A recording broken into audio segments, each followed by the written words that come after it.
He never sounded so good.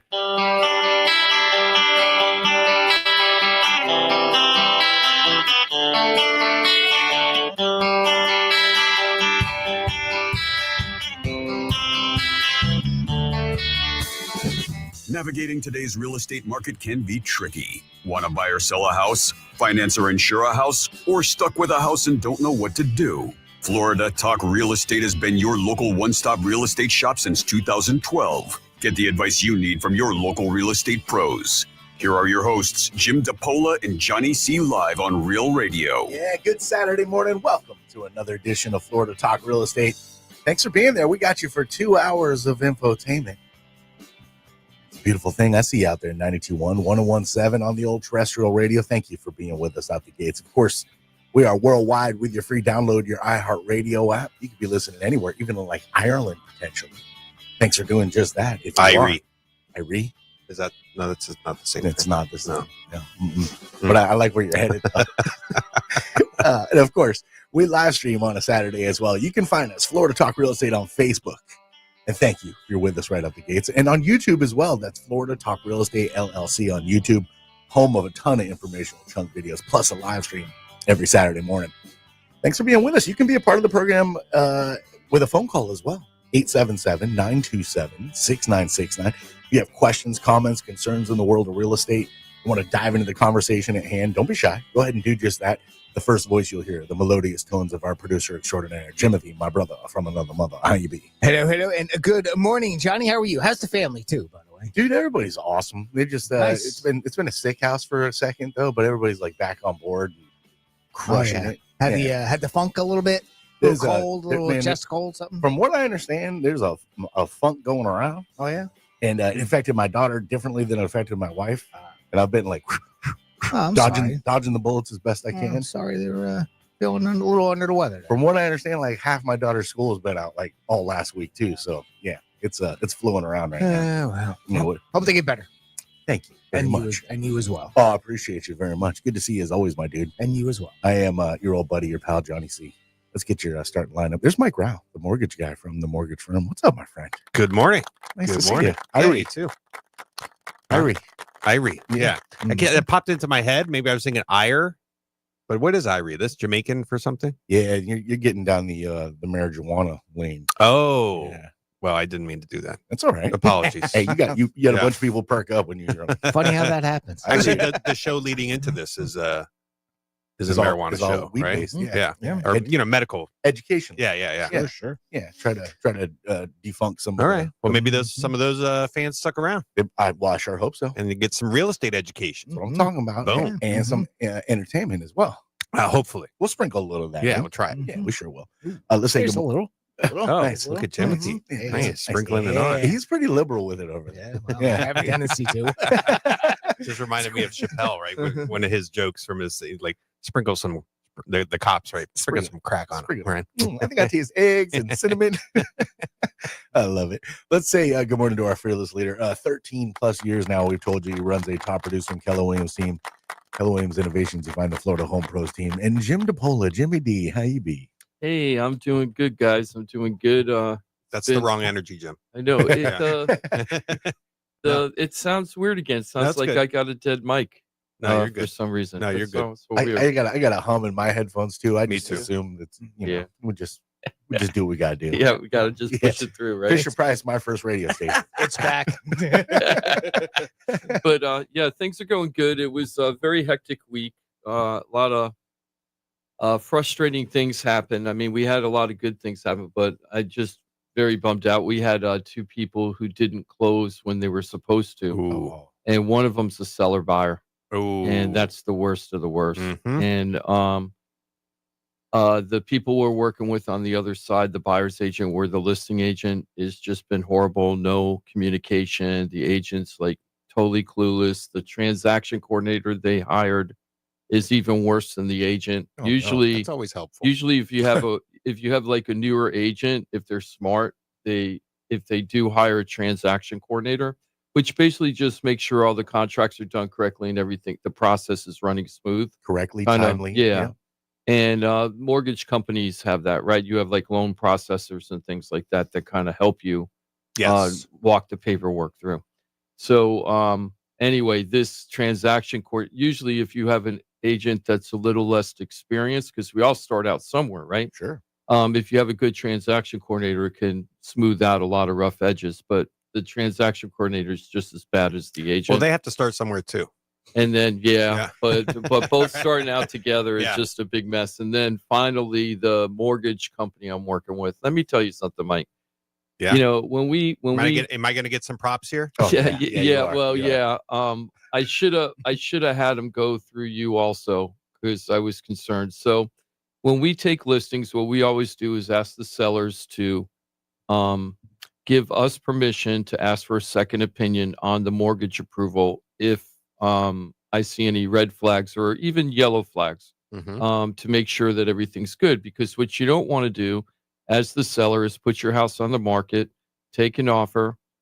Then once you take the offer and it's accepted, it goes active under contract. And then if you don't close, it goes back on the market and it's actually listed with the words back on market. Mhm. Right. So you try to avoid that as much as you can. It's not a deal killer or a death knell, but it's not fun. And it's something that you'd rather not go through if you were the seller. No, if you're going to accept an offer, your You wanna goal is to close get it. that through the finish Yeah, line. you want to Yes. close it. Yeah. So with this one, what happened is when I called up the mortgage company, I was talking to the broker of the company, the owner of the company. But when I called up and I said, "Hey, let's say the guy's name is Mike," I go, "Hey, Mike, I'm calling about Mary Sue and John, and they turned in an offer. I'm the listing agent, and they turned in an offer.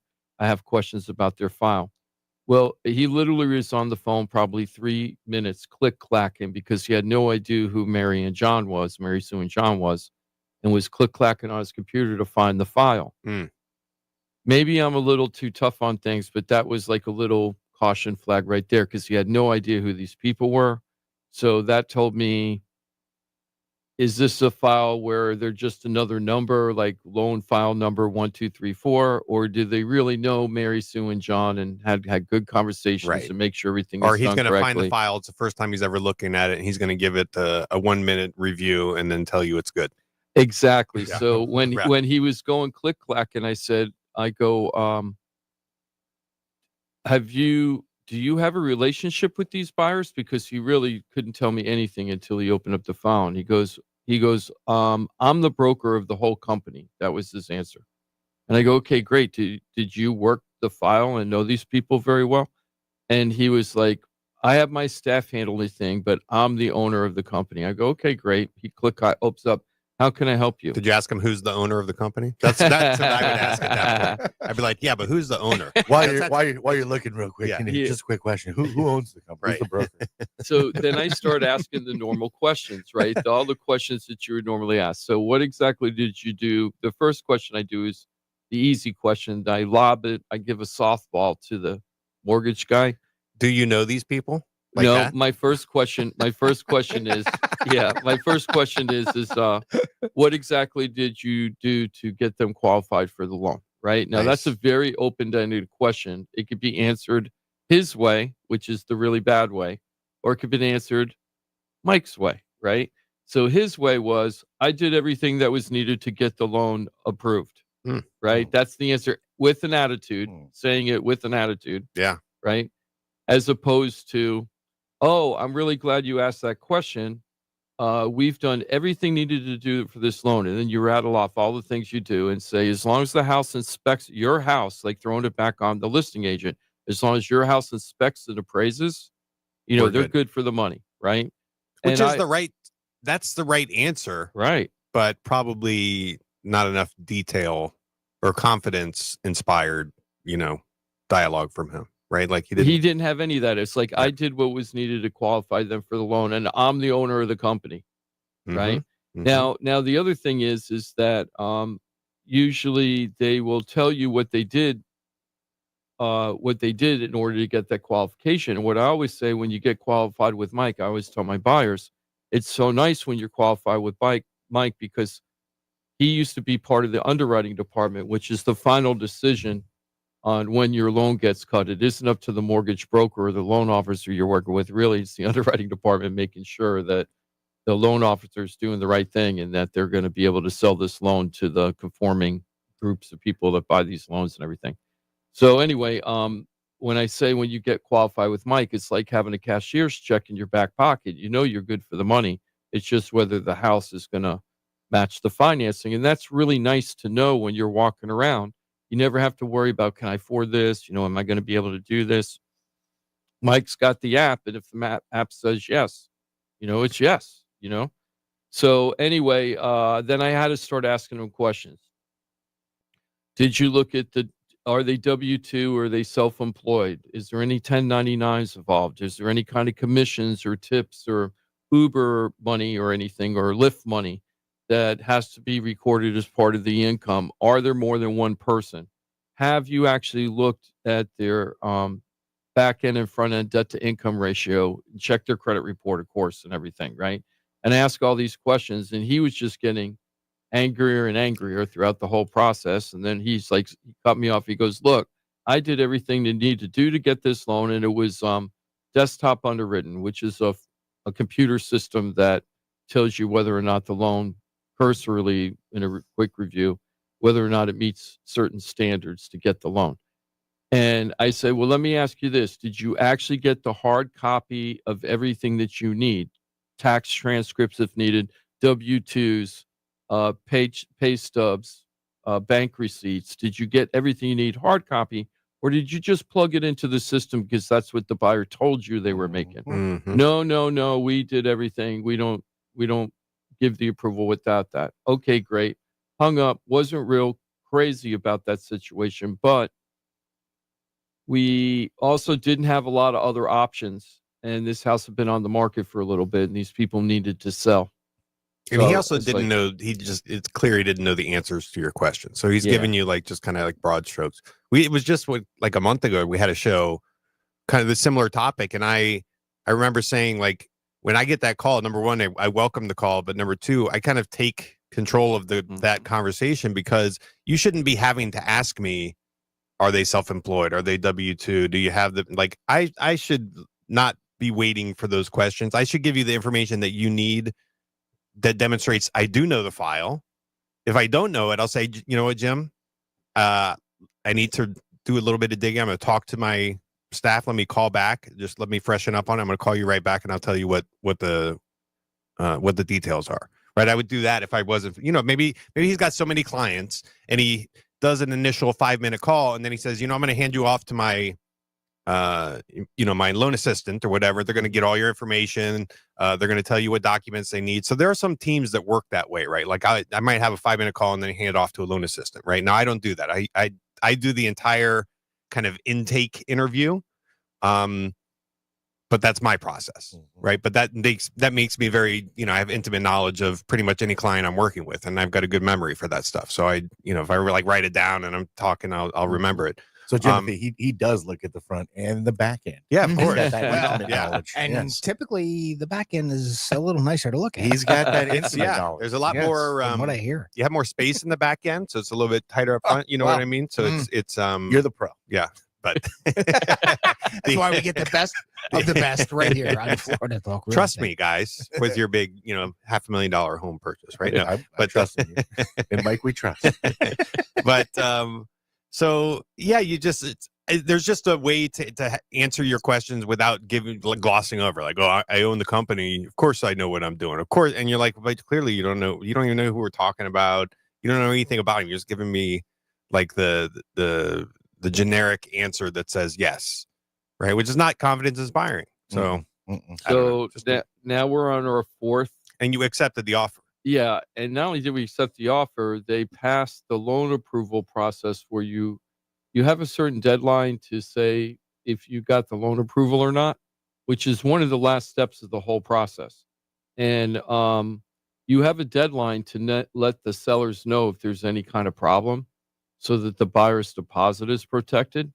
And this agent, their transaction coordinator, and the mortgage company never talked to us on the day that the loan approval was due. But they did call us the next day. Isn't that nice of them? Oh, good. It's so nice of them to be nice to give us a call once, because we were calling them constantly without responses, right? But they called us the day after the loan approval. And what do you think they said? We can't get the loan. Mm. And they didn't care at all. They were not very concerned. And they were saying, we think we're going to be able to get the loan, but there was a problem with IRS issues and that they're working on it. So we had to go through an extension last week, which was really tough. They didn't call us the whole Extension week on the close date? on the close date Okay. because my sellers are kind of in the jam now. Right. Right. They're they the want to seller close buyer? it. Yeah. And Okay. I told them that, I'm not the lawyer, but according to the contract, if this deal does not close and if they didn't extend, they probably would have got their deposit back. But that isn't the ultimate goal, what they're trying to do. They're trying to sell the house and close so they get to the next chapter of their life. So they decided to extend again. They never called us, not even once the rest of the week, just to give us an update or anything. So we're supposed to be closing next week. So we're going to see what's going to happen with that. But it was very frustrating. And then on top of that, I had another deal fall apart. This is very unusual for one of my sellers. And that deal fell apart because the buyer couldn't get the conventional financing that they wanted, even though they were an investor and they were going to do either hard money or conventional financing. And they couldn't get the conventional financing, but I thought they would be able to get the hard money, which is a different non-conforming type of loan. Yeah. But when I talked to their hard money lender, the hard money lender didn't want to have anything to do with this buyer, even though they originally gave me approval letter from this company, because the buyer had done another deal with them, an investment deal, and it was a total mess. So they said, we don't want to work with that person anymore. So Interesting. that one fell apart. So that one we had to put back on market. And we're getting a lot of showings, and I think we'll sell it very quickly.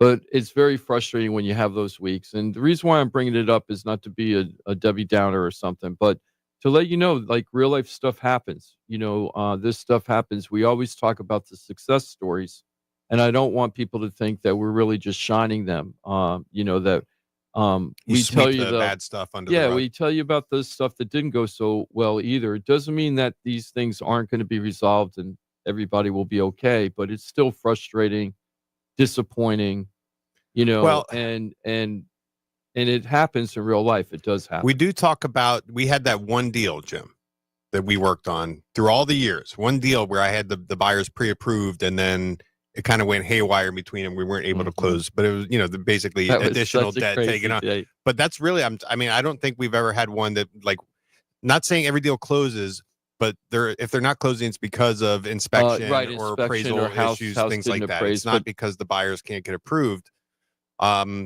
But we don't have a lot of them. That's why we don't talk about and it. and there was one time, and to be fair, it had nothing to do with Mike. Those they were young kids. I always joke about this when I'm sitting down with my buyer's presentation, because I use this as an example. One time, right? Mike and I have been doing together 8 years or something. One time, right? But the kids, they went out and did kid things. They went out and bought stuff they shouldn't have bought, and kind of depleted their bank accounts and raised up their credit card bills, all while we're waiting to close. And nobody had any idea any of this was going on. Even after Mike tells them, don't. Oh, do Well, that. I tell you, I probably, one lesson I learned there is to just kind of reiterate with people, like, your situation needs to remain stable. Like, Johnny, you're a great scenario. Like, you're kind of window shopping right now. But you and I have had the conversation, like, hey, I basically have you set up, but that assumes you're making the same income, assumes your debt has remained relatively stable, assumes that your credit is, remaining stable. Nothing's going great. Right. And wait a second, we got to get a new car, or hey, I'm finally going to get that jet ski that we've been, looking for, or whatever it is. Like, you're going to say, Mike, hey, can we do that? I think you've even called me at some point and say, hey, Mike, what about this change? Is this going to be an issue for us or something? Right. Yeah. Communication's key. I had one in the last month, Jim, where they're, pre-approved, out shopping, using the app, talking to me back and forth, finally get into contract. I call her to kind of refresh, like, okay, now we're in contract, so the wheel's going to start turning on the loan side, right? We're going to get the official loan application, sign everything. And she's like, oh, Mike, you know what? I forgot to tell you, last week I took a new job. And I'm like, while you're you're out, like, buying, looking at homes, making offers and everything. And luckily, it was the same type. field. She actually got a bump in her salary. So it wasn't a problem, but that's the type of change that I want to know about before it happens so that I can give you a little bit, probably I would have said, like, is it the same job, the same money? Or I would have said, can you stick it out until we close and then like make your life changes, right? Let's not rock the boat type of thing. I think that's number 4 in our top 10 list of things not to do now that you're approved Don't for get a loan. new job. We have that list, the top 10 things not to do now that you're approved for loan. One of them is don't get a new job, switch your job, lose your job. Don't do any of that while you're waiting to close after you've been approved for the loan. Yeah, and right? she was kind of like, oh my God, I wasn't sure how to tell, and I'm like, well, I'm glad you told me now, right? We're early. We're not like past your loan approval. Right. I'm not like doing verifications and I'm going to get one that says she no longer works here, which I'll get, but I don't want that to be a surprise, from her prior employer. Right. I'm glad you told me at this point. I wish you told me before you did it, but well, sometimes that stuff happens. Yeah. So with what happened with this one, we're going to wait and see. I probably should have, now that I felt like I wanted to ask Mike to review this file before we accepted the contract. Yeah. But sometimes when you try to do that in real life, you're afraid you might end up losing the buyer out of it, because if the mortgage person gets very upset that's doing the loan for the buyer, so they get very, very upset if the listing side says we want a second review. A lot of them get upset because they're afraid that we're trying to switch and bait them and switch them over, which you're not allowed to do under law. You can't require, a seller cannot require a buyer to use a certain lender. You're not allowed to do that. And the other thing is that we don't poach, right? We're just kind of there's an ethical thing. Seller. Yeah. And we're not poachers, and Mike has never tried to do that when we've had him do the second. And I think, Jim, you probably have done this, but the way to, if you were in that situation, the way to present it to the buyer is something like, hey, listen, you're having trouble there. Let me get a second set of eyes on it from a professional that I trust who actually knows what he's doing. And sometimes that outcome is, okay, I see what they're looking at wrong. Tell them to look at this, or point them to this guideline, or point them to this section of the guidelines. Like their underwriter, it needs a different angle on it. And that's your quickest path to close, right? Show them this, make this case, and you'll be closing next week. So I'm not going to do your loan, but I can help you maybe spot the problem. Right. So I've done that, from time to time as well. So it's not about like taking the business. It's about getting to the finish line in the quickest way possible. So if the quickest way is like, listen, I see what their problem is. There's no way they're ever going to approve you. But if we do it like, this way, or we take it this program, or we do this, then you have an opportunity. Maybe that's the quickest way. So you do have to switch up your lenders, but it could also be that they're just misreading a guideline. I mean, listen, underwriter, that you say underwriter and they're like infallible. No, underwriters sometimes need to be pointed in the right direction, right? One of the advantages of working with a direct lender like the mortgage firm, the company I work for, is I can talk to the underwriter and I can go back and forth. I have relationships with my underwriters. I have relationships with the boss in underwriting. I have relationships with the boss of underwriting, right? Like, so if there's a complicated thing and there's like some of the guidelines, there's room for interpretation, or what's called underwriter discretion. And so if that's the case and that's the scenario, and you just have to present this thing in a way and kind of document it and kind of make your case.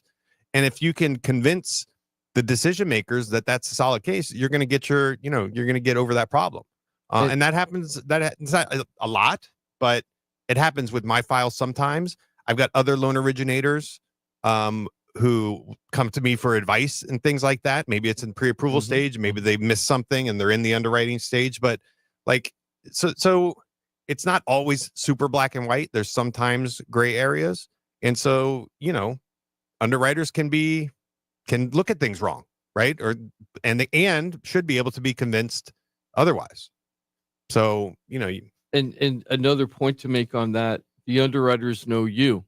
Yeah. So they also know his reputation. Reputation sometimes matters on a file. Like if you're in a gray area, sometimes they'll lean a certain way based on the reputation of the person presenting the information. So having somebody like Mike in your corner is like a really big thing. I just did something recently where we were competing on an offer for one of our buyers, and the agent actually said in front of my buyers that the reason why they accepted our offer is because they knew who I was and my reputation, and they knew I was going to close.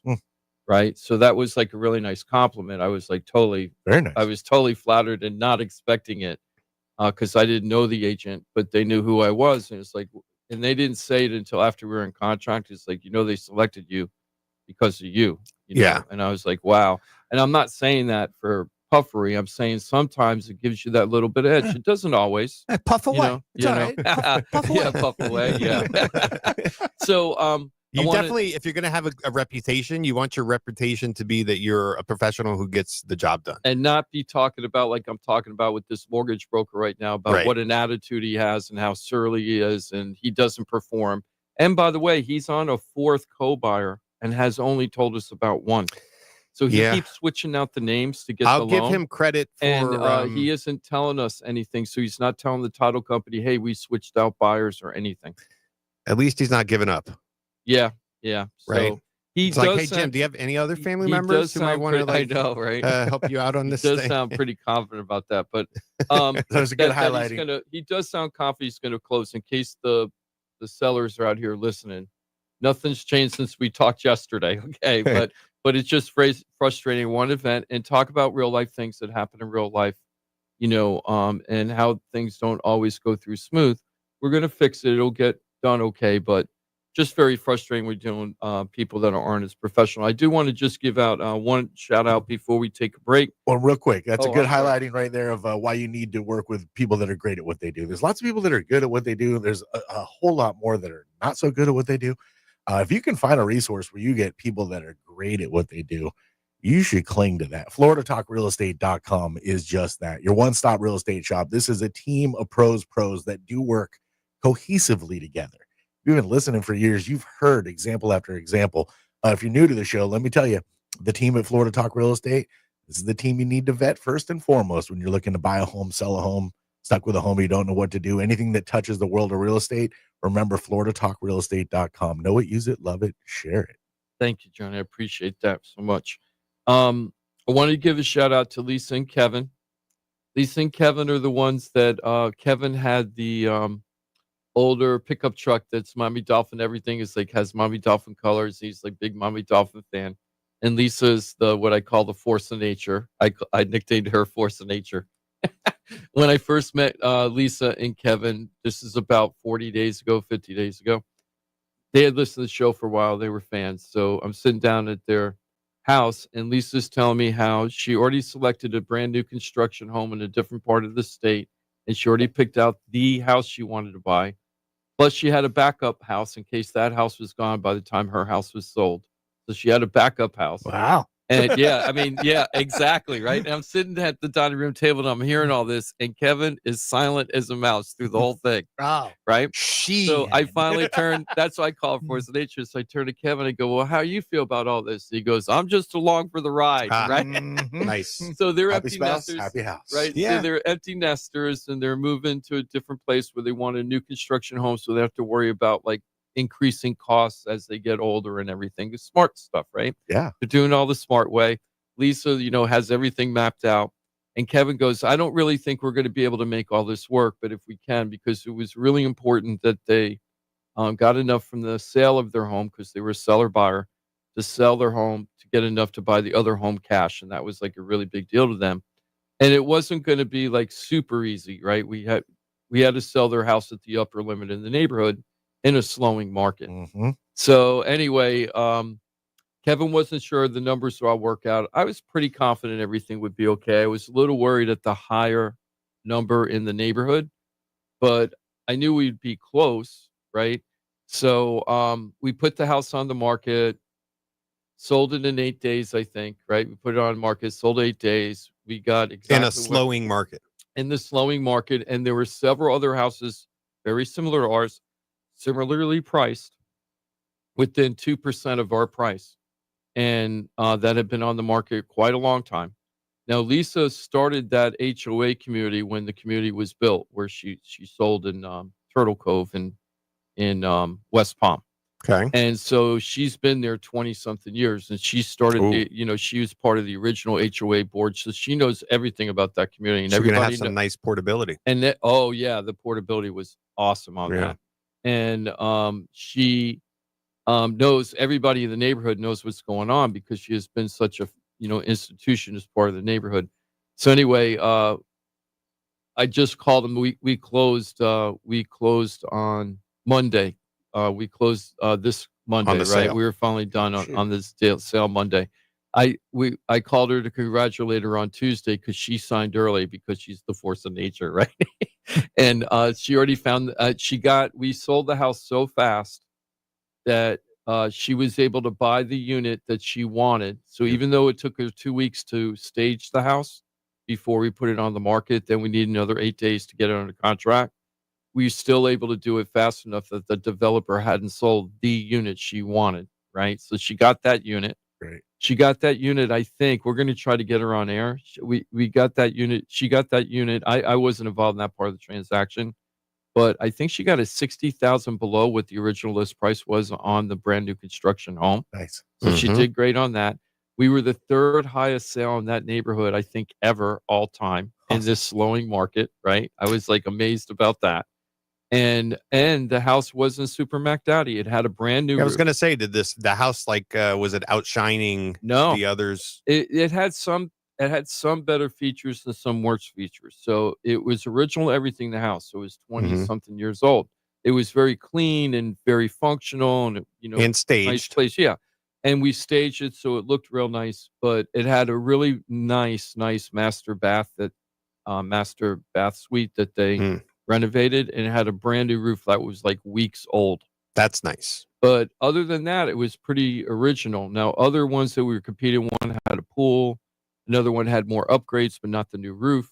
So it was like pick whatever you wanted. Right. So anyway, I talked to Kevin on Tuesday after they moved in and everything, because I saw on Facebook the whole weekend they were posting during the week they've been posting all this stuff about their new home and living up there and everything. They're so happy. They look so happy. And Kevin, he was beaming in the photo, right? On Facebook. So I called Lisa to congratulate her, ask her how the move went. And Kevin was listening, on the phone. So I go, "Hey, Kevin, how you feeling?" And he goes, "I'm feeling awesome. I never thought this was going to happen." Right. And they were so happy up there. So just shout out to them. Thank you for trusting me to That's a good help one. you sell So the he's house. learned through the years to just go along for the ride because it's a good ride. Because she's right? smart. Like, yeah, she's super smart. Just let her take It's like, care I'm of not it. getting off this train. Yeah. What? Yeah, Yeah. exactly. So Lisa and Kevin, I hope you have many, many, many years of enjoyment in your new home and your community. They moved to Yeah. Ormond Beach. They Oh, moved cool. up north. So I'm really happy for them, and I hope you enjoy your new venture in life. And Seriously. I'm really looking forward to keeping in touch with you and see how things are going. And go Dolphins, Kevin. I'm a Dolphin fan. So So they're I'm going to with you. have, so it's brand new construction. Insurance going to be really low. They got probably a very big portability gap. So their property taxes, even though they're buying, I don't know what price point, but, relatively expensive home, their property taxes will not be going crazy on them. So, yeah, that's. Don't have to worry about a roof for probably 15 years, assuming you don't get hit by a storm. You don't have to worry about your roof. Your AC is good 8 to 10 years, right? Or your water heater is good 8 to 10 years. AC is good about 10 years, a lot of the things that people have to worry about as they're getting older, a lot of those costs for them are being taken care of and don't have to worry about it for a long time. Very nice. So excellent. just really smart. We are going to get into a little later today about why it is such a great time to buy right now. A lot of people are very confused about this market, and it is a confusing market. Don't get me wrong. There's been a lot of takeaways in the national market with the prognosticators. NAR, the National Association of Realtors, they scaled back what their expectations for the year is. They're going to be. revising. Yeah, and Nice. revising downward, right? So a lot of people are bracing for a very rocky real estate year this year, but no matter what the market is, there's always one segment that's going to do a little better in that market than another segment, right? That's why we say seller's market, buyer's market, for example, Right. or investment market, right? But this case right now, I'm going to make the case a little later today and with Mike about why it's a great time to be a buyer in today's market and all the benefits of being a buyer. And we're going to talk about a couple of negative things about being a buyer in today's market, but the benefits far outweigh the things that most people are carping about right now. So we're going to get into that in a little bit. Excellent. We'll do a 4-minute reset. We get back. We got plenty of time remaining on this Saturday. another basic hour and a half. Thank you very much for being with us. You're welcome to join us. Always remember, toll free 877-927-6969 if you want to get involved with the conversation at hand, or if you have a question that you'd like to pose to one of the pros, you're more than welcome. If you're not comfortable on the radio, I totally understand. Always remember, you can reach the entire team at floridatalkrealestate.com. Find us on Facebook as well. Another resource to use, but at floridatalkrealestate.com, you got the hotline. You can call it 24 hours a day, 7 days a week, 888-973-7828. You'll find it at floridatalkrealestate.com. You got the contact sheet there as well.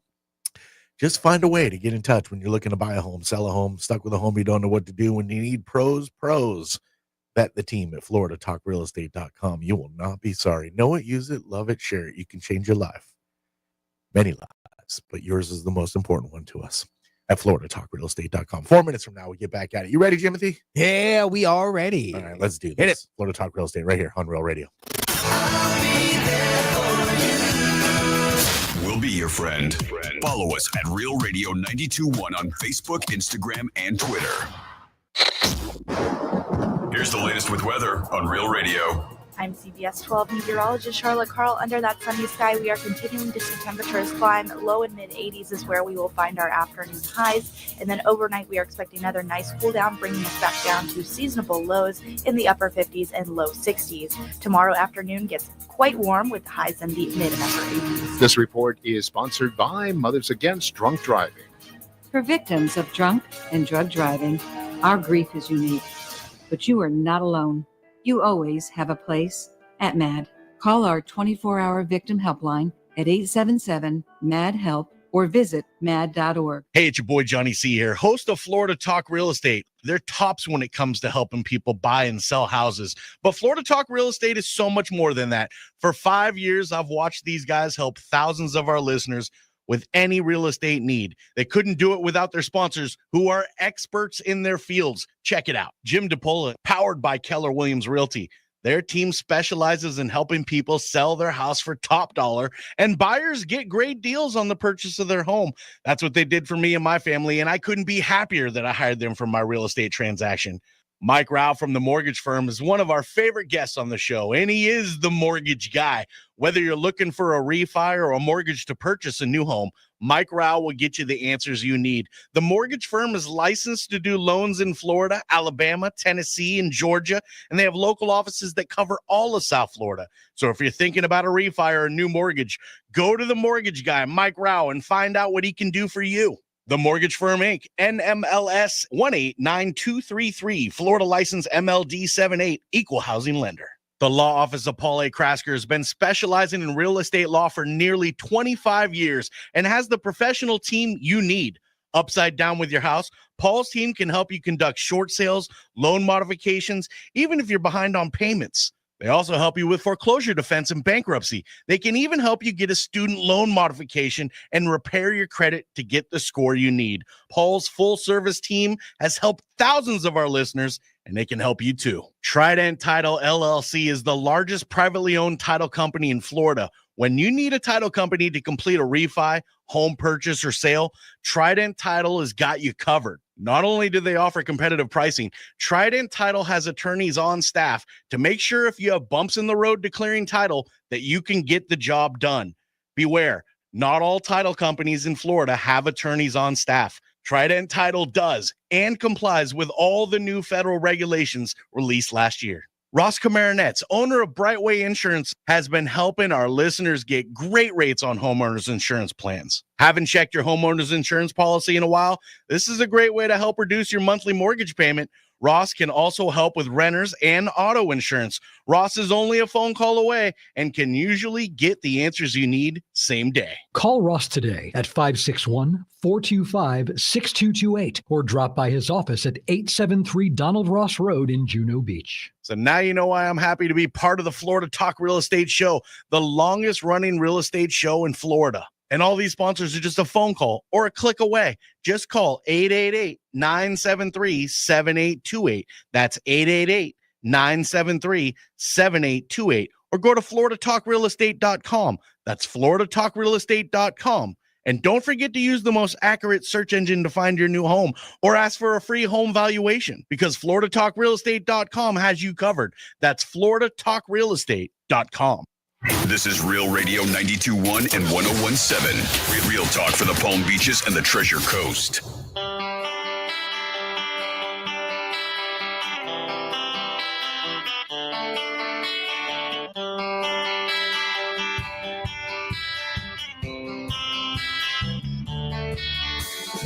This is Florida Talk Real Estate with Jim DePola and Johnny C. Got a question for the show? Call us live at 1-877-927-6969. Yeah, dial it up, 877-927-6969. We are live on this Saturday, March 8th. If you do dial that up, questions, comments, concerns in the world of real estate, you want to get involved with the conversation at hand, the first voice you'll hear, that's our producer extraordinaire, Jimothy. What's up, my dude? Hello, and good morning, gentlemen. Good morning. Johnny C, well, that's me. Mike Rouse with us. He's the mortgage guy from the mortgage firm. Hello, my friend. Yes, he is. Good morning. Good morning to the audience. Of course, we always got Jimmy D, our fearless leader. He runs a top-producing Keller Williams team, the Florida Home Pros team, Keller Williams Innovations. Jim DePola, there's Jimmy D. How you be? I do. I run a top producing team. You do. And have for many years now. Hey, I have an apology. Instead of a shout out, I'm going to do an apology today. I want to apologize to Diane because I made a lot of fun of her a few weeks ago. And when I was making fun, it was all in good natured and everything. But now I read this news story and it's like, oh, maybe Diane was right and I was wrong. So Diane and Greg are selling a house with me and buying a new home. We're almost ready to close. I Basically, think you talked about them before because you made the Mellencamp reference. The Greg and Diane Greg song. and Diane, right? I came up with some lyrics for that. So when they close, I'm going to try and sing Jack and Diane with a couple lyrics. Remember right? last segment you were talking about reputation, Jim. I'm gonna. You don't want to ruin that. Well, I don't think you corrected the reputation any worse than Loey Noe. Yeah, Remember the that's Loey right. Noe? That's right. I forget what that was a reference to. That's when you're what was selling the your house. opposite? What's the lowest? What's the actual real lowest number that you'll take? What was the opposite? The high Maui Wowie. Oh, Maui Wowie. Maui Wowie. Loey Noe. Maximum. Yeah, maximum offer that you'll offer as a buyer. There you go. And Loey Noe is the lowest offer you'll take as a seller, and that's the line in the sand. Yeah, we got the T-shirts printed up. They're just not selling very well right now. Yeah, For some exactly. reason. I should wet your Maui Wowie and put that on a shirt or some hats or something in Florida Talk Real Estate. So Did I want tell to you make my hat design, Jim? No, what was that? It was I had a buddy of mine who from training who had a heart attack in a competition. Mm-hmm. But they said Wait, he had a heart attack in a competition, a jiu-jitsu competition. Oh, and then it's one of those like he died on the mats, and then they were able to bring him back with CPR, everything. Right. So I kind of made it joking with him. The hat was, instead of YOLO, it's YOLUT. You only live twice. You only live once or twice. Oh, right? or twice. You only live once or twice, right? Or twice. YOLUT. That's what he got. So sorry, shirts. That just brought that to my brain. So YOLUT. I want to apologize to Diane. I'm making a formal apology, guys. Oh, here. sorry. I keep interrupting. Sorry. So Diane is a very cautious person, and she's selling a house and buying a house. So there's that whole chicken and egg thing could really blow your mind, right? How am I supposed to sell my house if I don't know what house I'm going to buy? I can't put my house on the market if I don't know where I'm going to live afterwards, right? Don't want to be homeless. That's right. For You sure. don't want to be homeless, right? And then how am I going to buy a house if I need the money from the house I have to sell, but I find the house, but now I have my house isn't sold yet. So what the heck am I going to do? And it's very common chicken and egg problem. Well, when you're a cautious person, right? And nothing wrong. I'm not judging on this. I'm just saying when that's your personality type, you're not a risk taker, things like that. When you're a super cautious, conservative person about that kind of stuff, that can really, screw with your mind pretty bad, right? Yeah. And you have a lot of questions.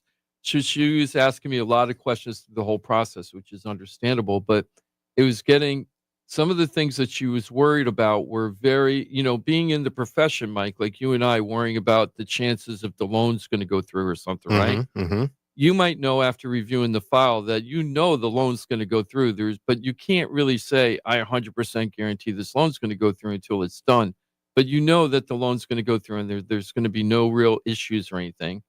And that's, and you're going to move forward. I can oftentimes tell that just in my initial 10-minute phone call. But if you're a person, even without docs, I can get that sense. But if you're a person who's hasn't done a process like that for a long time, and you're cautious and you have a lot of natural questions, you're just naturally inquisitive about all the things that could go wrong, and you need to know that, right? Even though that you as the professional feel fully confident, if they're not, that's still very disconcerting to them. So I was trying to make, when we were going through this on one of the subjects, I was trying to make Diane at one point understand that basically everything in the deal for the sale and the purchase is done. And except, I said, unless for some reason you don't think that you're going to get clear title to your house, or we can't get clear title to the other house, like they can't clear the title. Mm-hmm. Other than that, there's nothing else that's left because both deals are cash. Didn't have any appraisal. We had the inspections. Inspections are done.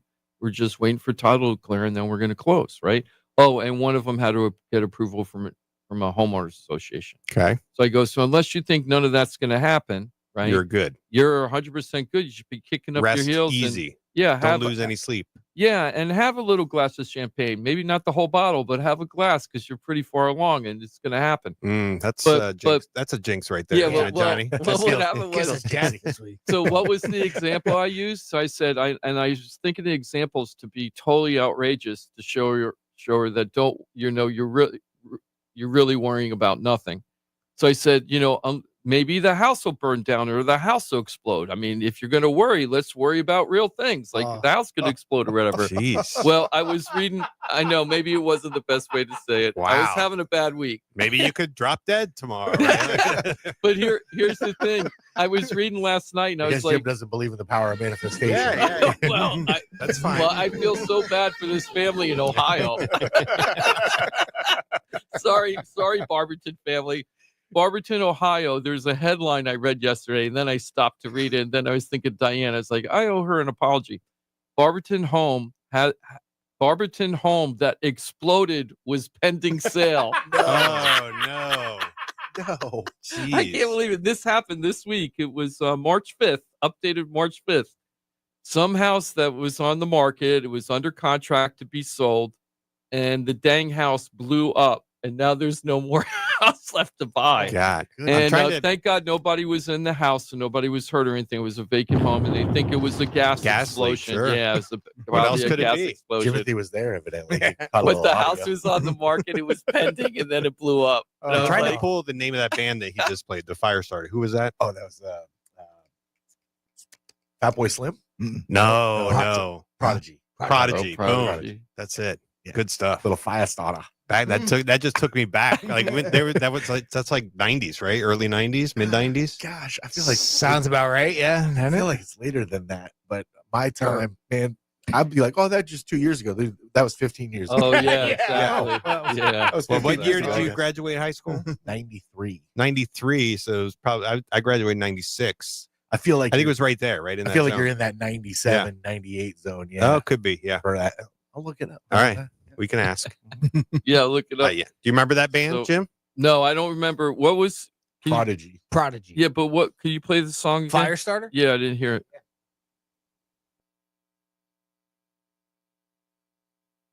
Oh. This is like your lone originator. He's click clacking. I know where it is. Hold on. Bear with me. He found it in like a second when it was He on broke when the he needed it. 360. Right? He broke the 360. He broke it. All right. Hold on. We'll try it.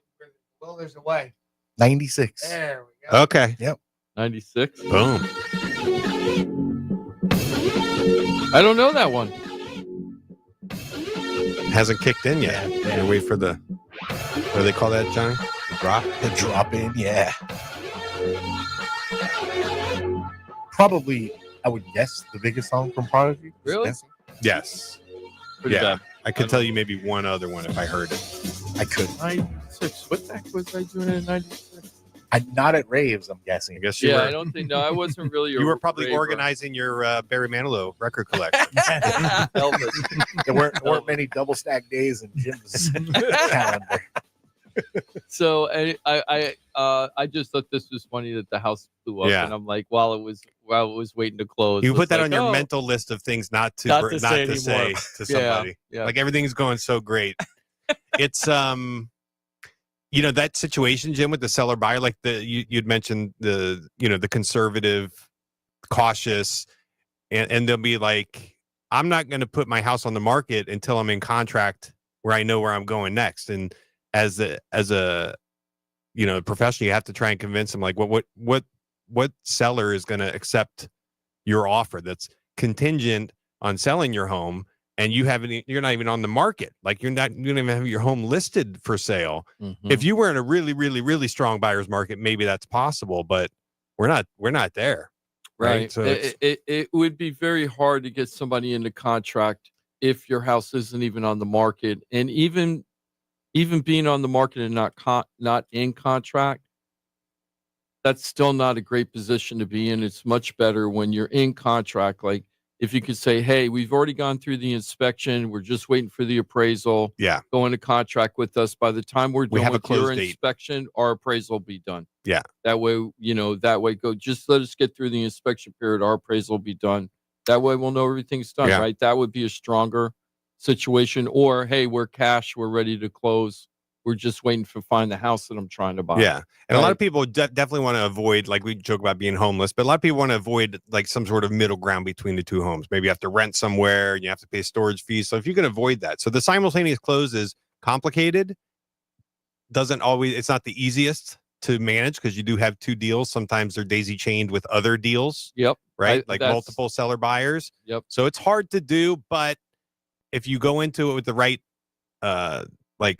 plan, and you're communicating with all the professionals and everyone's kind of communicating, and maybe there's some flexibility on dates, or like, hey, you close, maybe it's a post-close occupancy. So you sell your home and you're able to rent it back essentially for a couple weeks or a month or something. So all of those are like the tools in your tool belt with that type of deal. But certainly it's complicated and a lot of things out of your control. There are, and you have to really be on top of everything. And the other thing So is she said. that you should also make sure that you understand your costs, because let's say that you do have to go through a transition where you can't sell that, like what Lisa and Kevin did. They came in on Monday. Monday they actually pre-signed, but Monday basically they closed on their home in the morning on the sale of their home. That title company was told to send money to the second title company for the purchase of the new construction home.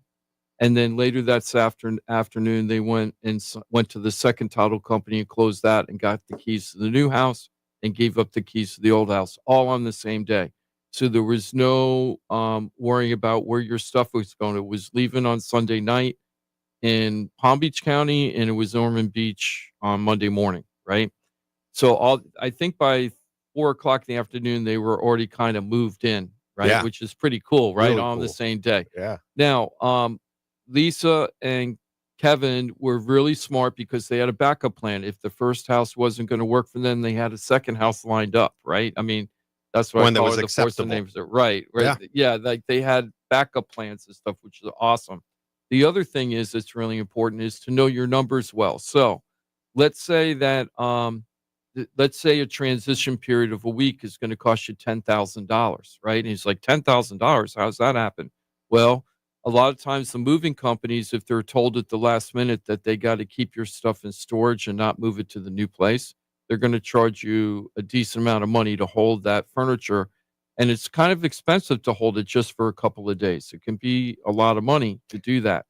Then you've got to have a place to live for the week or something. Let's say there's a week transition or something, right? And then if you have pets, it becomes even more complicated, right? If you have two big dogs and you're trying to find a place that's going to let you stay for a week or 10 days or something, you start out and all that up, you might be able to adjust your price differently in order to get the right buyer or something, right? So let's say you're trying to get 600,000, but if you don't close on the same day, it's going to cost you 15. I'm just making it up. Okay. Um, you could adjust the price to work with the right buyer that can give you the timing you want and stuff. So there's a lot of ways to work around it, but you got to know everything pretty well and what could go wrong. Knowing what could go wrong is really important. That's why you always have to figure out one step ahead. It's the old known and unknowns, right? It really makes a difference. Right. Just want to switch gears here. We talked last time we were on the show. We were talking about how Florida's considering ending property taxes, phasing out property. I've been taxes. hearing people are talking.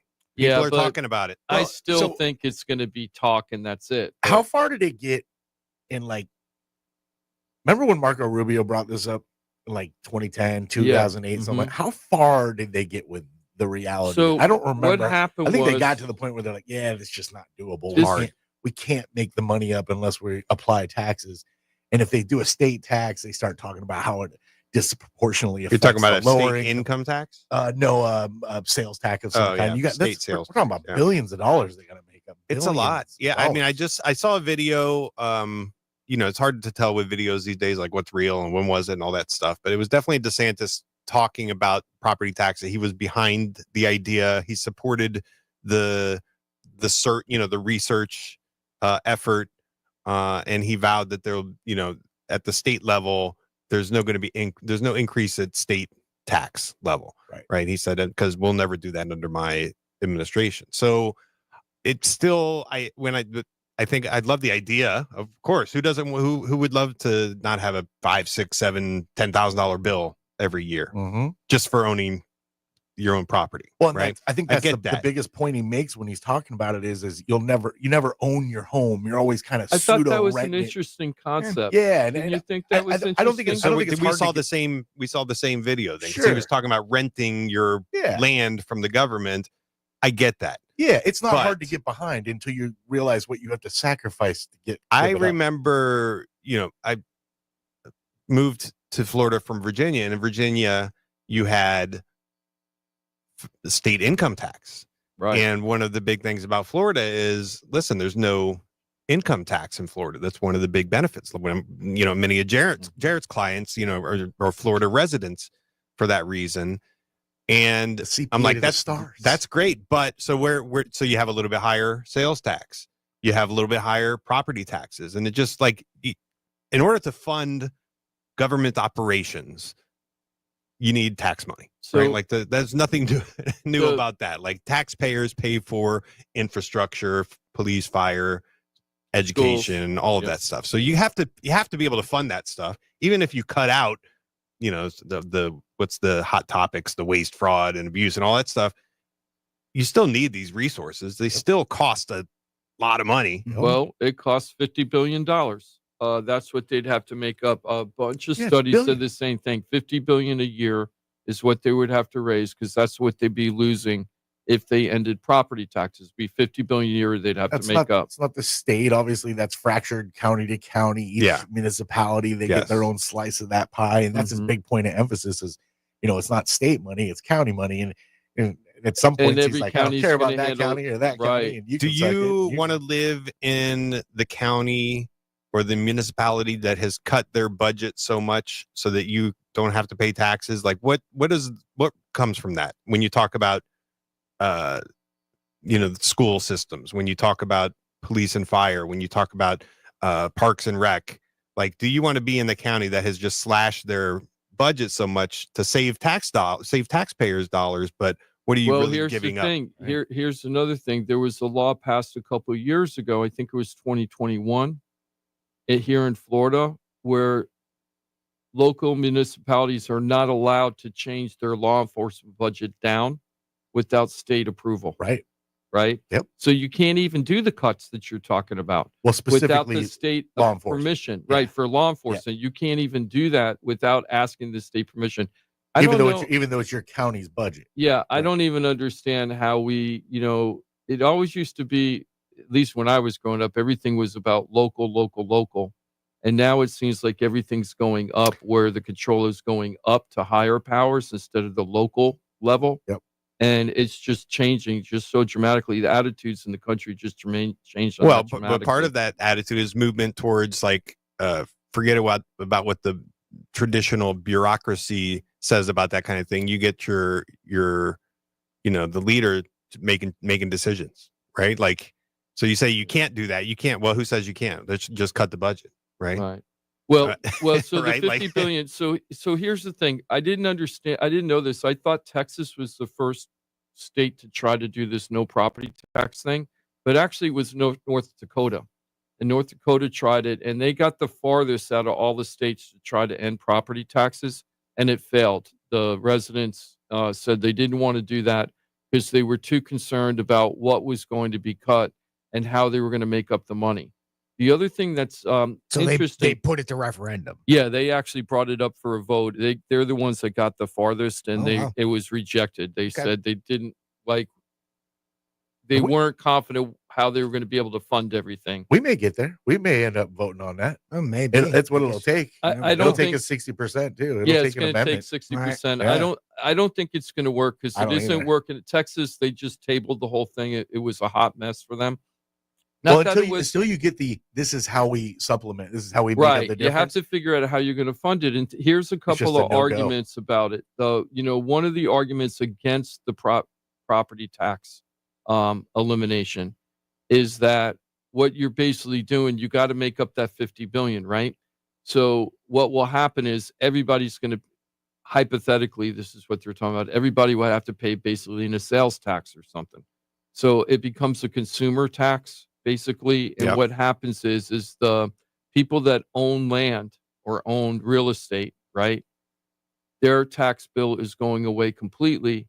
And then people that don't own any land or own any real estate, now they're paying a higher tax bill to make up the 50 billion that the landowners and were it paying. disproportionately affects the lowest income earners Right. the most because Yeah. they're subject to the Yeah, same if you're tax rate making, that we are. I'm making it up, but if you're making $30,000 a year and your consumer tax or sales tax goes up 4%, that's going to affect you a lot more than if you're making $150,000 a year. Now, Mike did the math on the fly Yeah. one day in here, I don't know, a month ago. Right. And it was I don't remember what the number was, but it was a stupid number that you had to spend.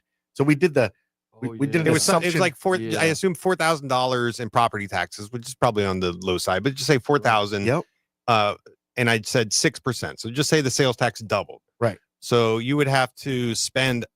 It was like something like $65,000 in order to make up make the 4,000 Right, at per 6%. person. Right. So Right. 6% of that 65 is your 4,000. So Yeah, so who spends every person 65,000 in buying stuff Right. that are subject to And- sales? and- tax? extra. Yeah, in addition to what they already spend Yeah. to make up for But- the gap in the property But tax. here's another issue too, and this is the thing that's always bothers me though about the tax increases. We've had tremendous amount of tax base increase, like the home values increasing and property values Yes. increasing, which means that the government collects money even if they don't change the rate, like the taxable rate. They keep the millage rate the same. If the Their values property grow, value goes up. they get more money. Yes. But no matter how much money is coming in, you hardly ever see them reducing the tax base. They either keep it the same or it goes up. It rarely goes down. And if it goes down, it goes down 1 year and then 3 years up again. And the thing is, it's almost like free money to them that they don't have to go back to the public to ask for. They're just saying, hey, your house grew in value, so now we get to collect more money. And the thing is, what would happen with the sales tax is if the economy got bad, right? If the economy gets bad and people buy less stuff, you're going to be taking in less taxes. And you can't rely on property value increases to make up difference right now. Right now, that property value increase is like a bonus to government to keep things going. And not having that, if the economy goes bad and like we went into a really severe, let's say it was just straight sales tax, and all we're doing is making money off of what people buy, right? For tax purposes. If that's the majority of the income coming in for the government, what happens when you go through a really bad recession or a depression or stagflation like we had in the 70s? Yeah. And people weren't buying nothing because they couldn't afford it, right? Then you have no money to run your government. It gets worse and worse. It could be like a self-fulfilling, like, it's kind of vortex going down. inevitable that like the more money you make, the more money you're going to spend, right? So governments are certainly Yeah, just like they people. just like people, like even Johnny, Yeah. you were at one point in your life, you're making 50,000, then you make 100,000, whatever. You still like are accumulating less savings, right? Just because your spending goes up, because whatever. That's just like how things work, and governments certainly do that.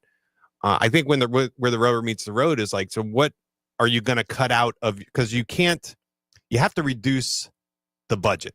What are you cutting out? And that's where people have their like pet projects, things like that. I've heard this argument that I don't have any kids in school. Why are my taxes going to fund our public education system? Right?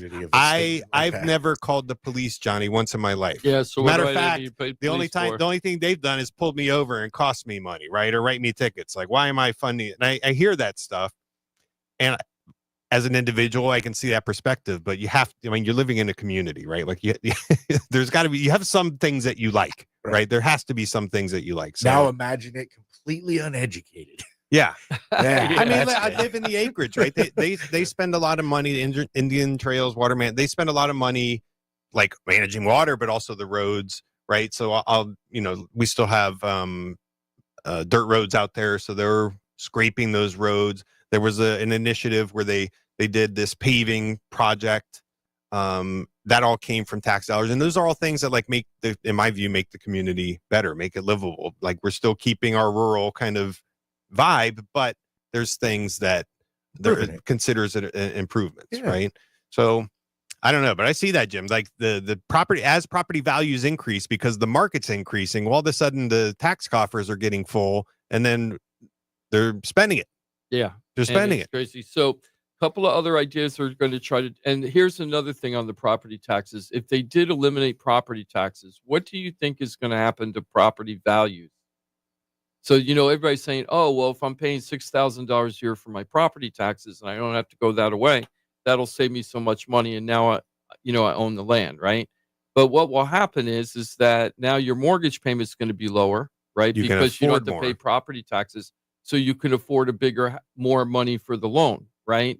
Or a bigger house or whatever. I tell you, if you own your land, that'll just be another super surge into property values going up again. Right. And that's going to I'll bet you dollars to donuts, it would offset any money that you would be, quote, saving from the property taxes. So it really isn't going to be the panacea that people expect it to be. I would love it to work out that way. I would love to have no property taxes if it was going to be better for no us. taxes at all. That'd be great. It's just not a world we're going to really be able to make out. We are in the real estate, so we're all the perspective that we're kind of the where we're coming from is like you're a buyer. And it's a tough market for buyers because home prices are up, property taxes, the insurance. And so if you're a buyer, you don't want home values going through the roof. If you're just a homeowner accumulating your wealth, right, like your war chest, yeah, I want my property to be worth as much as possible. I want my lot, like my acre and a quarter that my house sits on, to be like worth a lot of money. Why not? Because when I go to sell it, boom. That's right. Right. As a buyer, though, geez. Yep. Hey, let's go ahead and take a break. On the flip side, though, I want to talk about a new record that Florida hit in real estate. First time ever this happened in the history of real estate for Florida. We're going to talk about it real quick. Oh, and then is it a Florida or is it a Florida? It's neutral. Okay. I guess it's kind of neutral.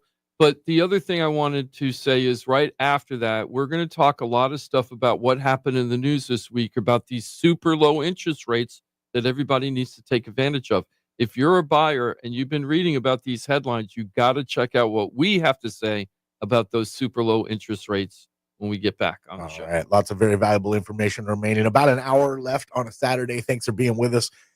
Write this down if you don't remember from the last time you were told. FloridaTalkRealEstate.com is your one-stop real estate shop. You get access to the entire team of pros. These are people that are very good at what they do. And when you watch them work cohesively together, it gives me chills. When you have access to a team, when you're looking to buy a home, sell a home, you're stuck with a home and you don't know what to do, man, the power that you have and the confidence that you can walk around with that you are in the best shape you can be in is wonderful. And I want that for you, your friends, your family. So know it, use it, love it, share it. It's FloridaTalkRealEstate.com. There's a hotline. You can call it whenever you'd like. Of course, always remember the contact sheet on Facebook as well. When you need a team behind you, remember FloridaTalkRealEstate.com. We're back in 4 minutes. Great to have you with us every Saturday. Florida Talk Real Estate right here on Real Radio. When you give up trying to teach your parents how to use their smart speaker and take it home, tell your smart device to play Real Radio 92.1 on iHeartRadio. Real Radio weather. I'm CBS 12 meteorologist Charlotte Carl. Under that sunny sky, we are continuing to see temperatures climb. Low and mid 80s is where we will find our afternoon highs. And then overnight, we are expecting another nice cool down, bringing us back down to seasonable lows in the upper 50s and low 60s. Tomorrow afternoon gets quite warm with highs in the mid and upper 80s. This report is sponsored by Allstate. Some people just know you could save money on car insurance by checking Allstate first. Those people are probably saving a carload of cash right now. So what are you waiting for? Check Allstate first for a quote today. You're in good hands with Allstate. Hey, it's your boy Johnny C here, host of Florida Talk Real Estate. They're tops when it comes to helping people buy and sell houses. But Florida Talk Real Estate is so much more than that. For 5 years, I've watched these guys help thousands of our listeners with any real estate need. They couldn't do it without their sponsors, who are experts in their fields. Check it out. Jim DePola, powered by Keller Williams Realty. Their team specializes in helping people sell their house for top dollar, and buyers get great deals on the purchase of their home. That's what they did for me and my family, and I couldn't be happier that I hired them for my real estate transaction. Mike Rauch from the mortgage firm is one of our favorite guests on the show, and he is the mortgage guy.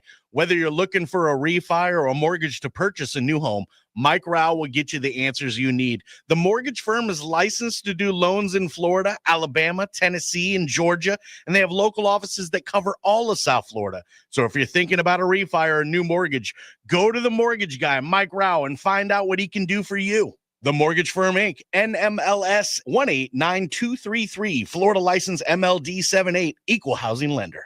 The law office of Paul A. Krasker has been specializing in real estate law for nearly 25 years and has the professional team you need. Upside down with your house, Paul's team can help you conduct short sales, loan modifications, even if you're behind on payments.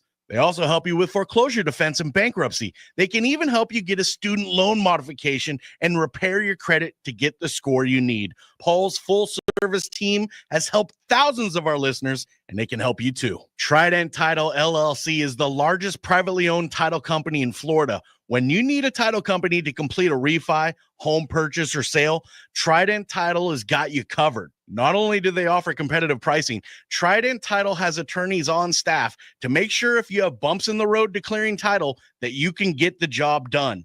Beware, not all title companies in Florida have attorneys on staff. Trident Title does and complies with all the new federal regulations released last year.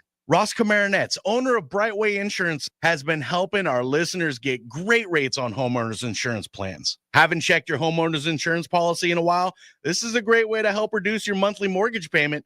Ross can also help with renters and auto insurance. Ross is only a phone call away and can usually get the answers you need same day. Call Ross today at 561-425-6228 or drop by his office at 873 Donald Ross Road in Juno Beach. So now you know why I'm happy to be part of the Florida Talk Real Estate Show, the longest running real estate show in Florida. And all these sponsors are just a phone call or a click away. Just call 888-973-7828. That's 888-973-7828. Or go to FloridaTalkRealEstate.com. That's FloridaTalkRealEstate.com.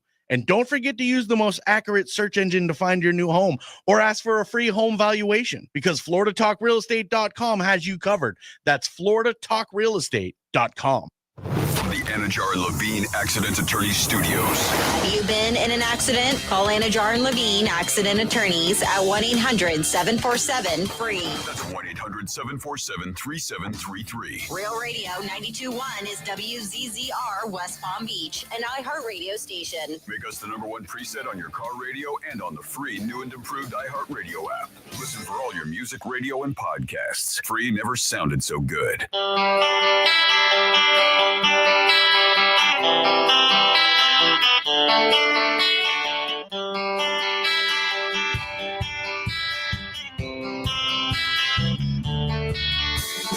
This is Florida Talk Real Estate with Jim DePola and Johnny C. Got a question for the show? Call us live at 1-877-927-6969. It is 877-927-6969. Toll free. We got you until 11. What's at 11? We doing Panthers? Yeah, Panthers Insider Show. Man, they just added, they just got Marchand. Did they? The Bruins are in sell mode right now. Marchand's on the shelf for a little while right now, but that was a big get for them potentially. That could be massive. The Seth Jones get was huge, especially if Ekblad starts stinking it up on the power play a little bit. That's a nice blue line ad right there. Started to get a little dorky on the Panthers, but who cats? Huh? Rich getting richer? They're definitely getting ready to make another run. They got a backup goalie. Yeah, they're like, let's go. Let's do this again. Let's get another. There you go. Another. Yeah. Good for the Panthers. I am not a big Cats fan, but obviously you support local and watch as best you can. Well, you're a Caps fan, aren't you? Yeah. What are you booing over there then? Just saying you're not a Cats fan, and we're a local radio station. Yeah, root for them, but Yeah. I'm not like waving The best banner. was when I went to see the Caps here. The chant was always "Let's go Cats," and I could just twist it in my mind to "Let's go Caps." You feel We had good the about same it? one. Yeah, Yeah, I you're was like, like, all right, I yeah, can get along with that. Man, look at all these DC fans. Let's go Caps. Yeah, no, I think it's fantastic whenever the local teams can do well, and obviously, the thrill of championship run down here is great How's for all the Ovi's long chase company. going? Do you see close? I know he's close. Do you have a chance of getting it this year? Yeah, I believe. How many games are left? I haven't kept up with the chase for run. Ovi. Yeah, but I know I think he's close. Johnny sees me. There's Mike Rauch. He's the Caps fan. Yep. Sorry. Yeah, Bye, guys. He's the mortgage guy from the mortgage firm. And true Panthers fan is Jim DePola. He runs a top producing Keller Williams team, Florida Home Pros team, Keller Williams Innovations. There's a Jimothy too. By the way. Yeah. Let's go Devils. We're talking Caps. Huge fan. Jimmy D, Jim DePola, how you be? Hey, good. I just wanted to say that we hit a new record here in Florida for the highest number of homes listed for sale in Florida. We hit 172,209 homes for sale on the market. That's up about the last time we had numbers even close to this was in 2012 when we started the show. I remember Port St. Lucie had 6 years of inventory back then. That was pretty daunting when you'd put a house on the market and you knew that there was a 6-year inventory in the neighborhood. Yeah, that's pretty scary, right? Yeah. It's like, yeah, I'll be retired by the time this house sells. It's kind of is it because everyone's selling because it's a great market to sell, or is it because the homes are just staying longer on the market? I think there's two things happening right now. The houses are definitely staying on the market longer. There's no doubt about that. But also there are more people putting their house on the market. There is more, it seems, more willingness to sell now. Some of them are like landlords that are selling because they've made a lot of money on They're ready to unit, cash out. and they're ready to cash out because either the house is going to start needing some major repairs or they're tired of the insurance hikes and everything, and it's stripping out the income. Getting expensive.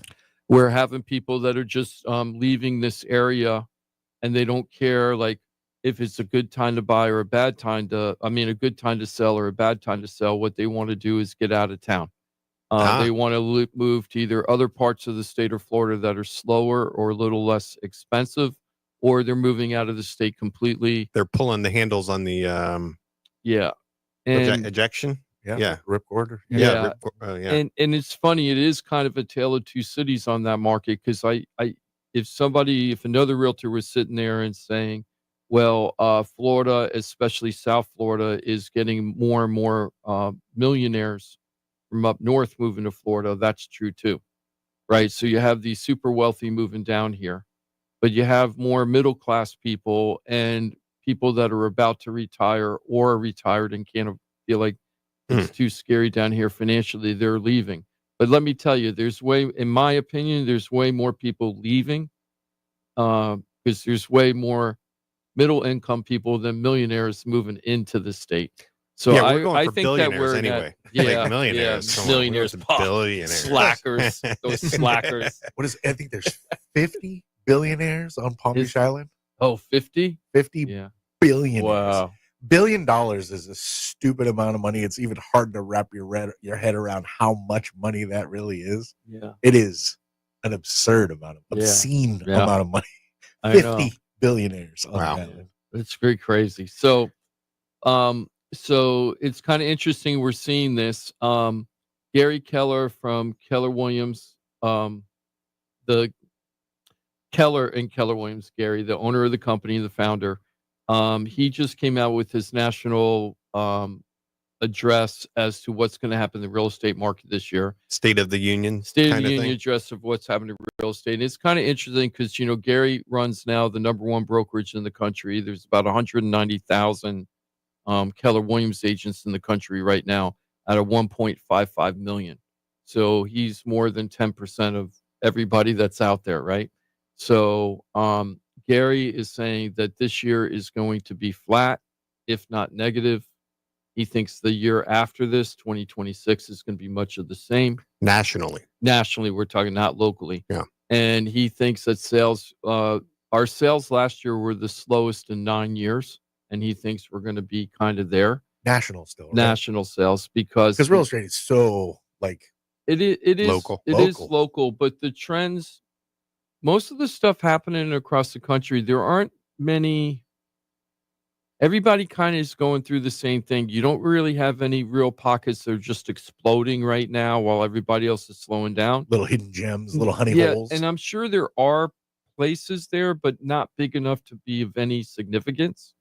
And like neighborhood by neighborhood, you might have great stuff happening. But so the magnet that was Tennessee and North and South Carolina and Texas, that's not quite as powerful a magnet as it was, say, a year or two ago.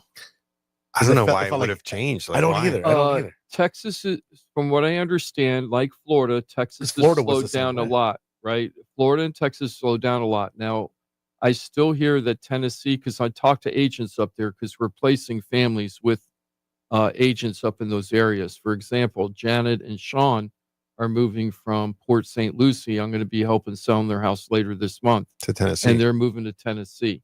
Now, we got them to 2 agents because Tennessee is a big state and very long. Not so tall. Not so tall, but very long.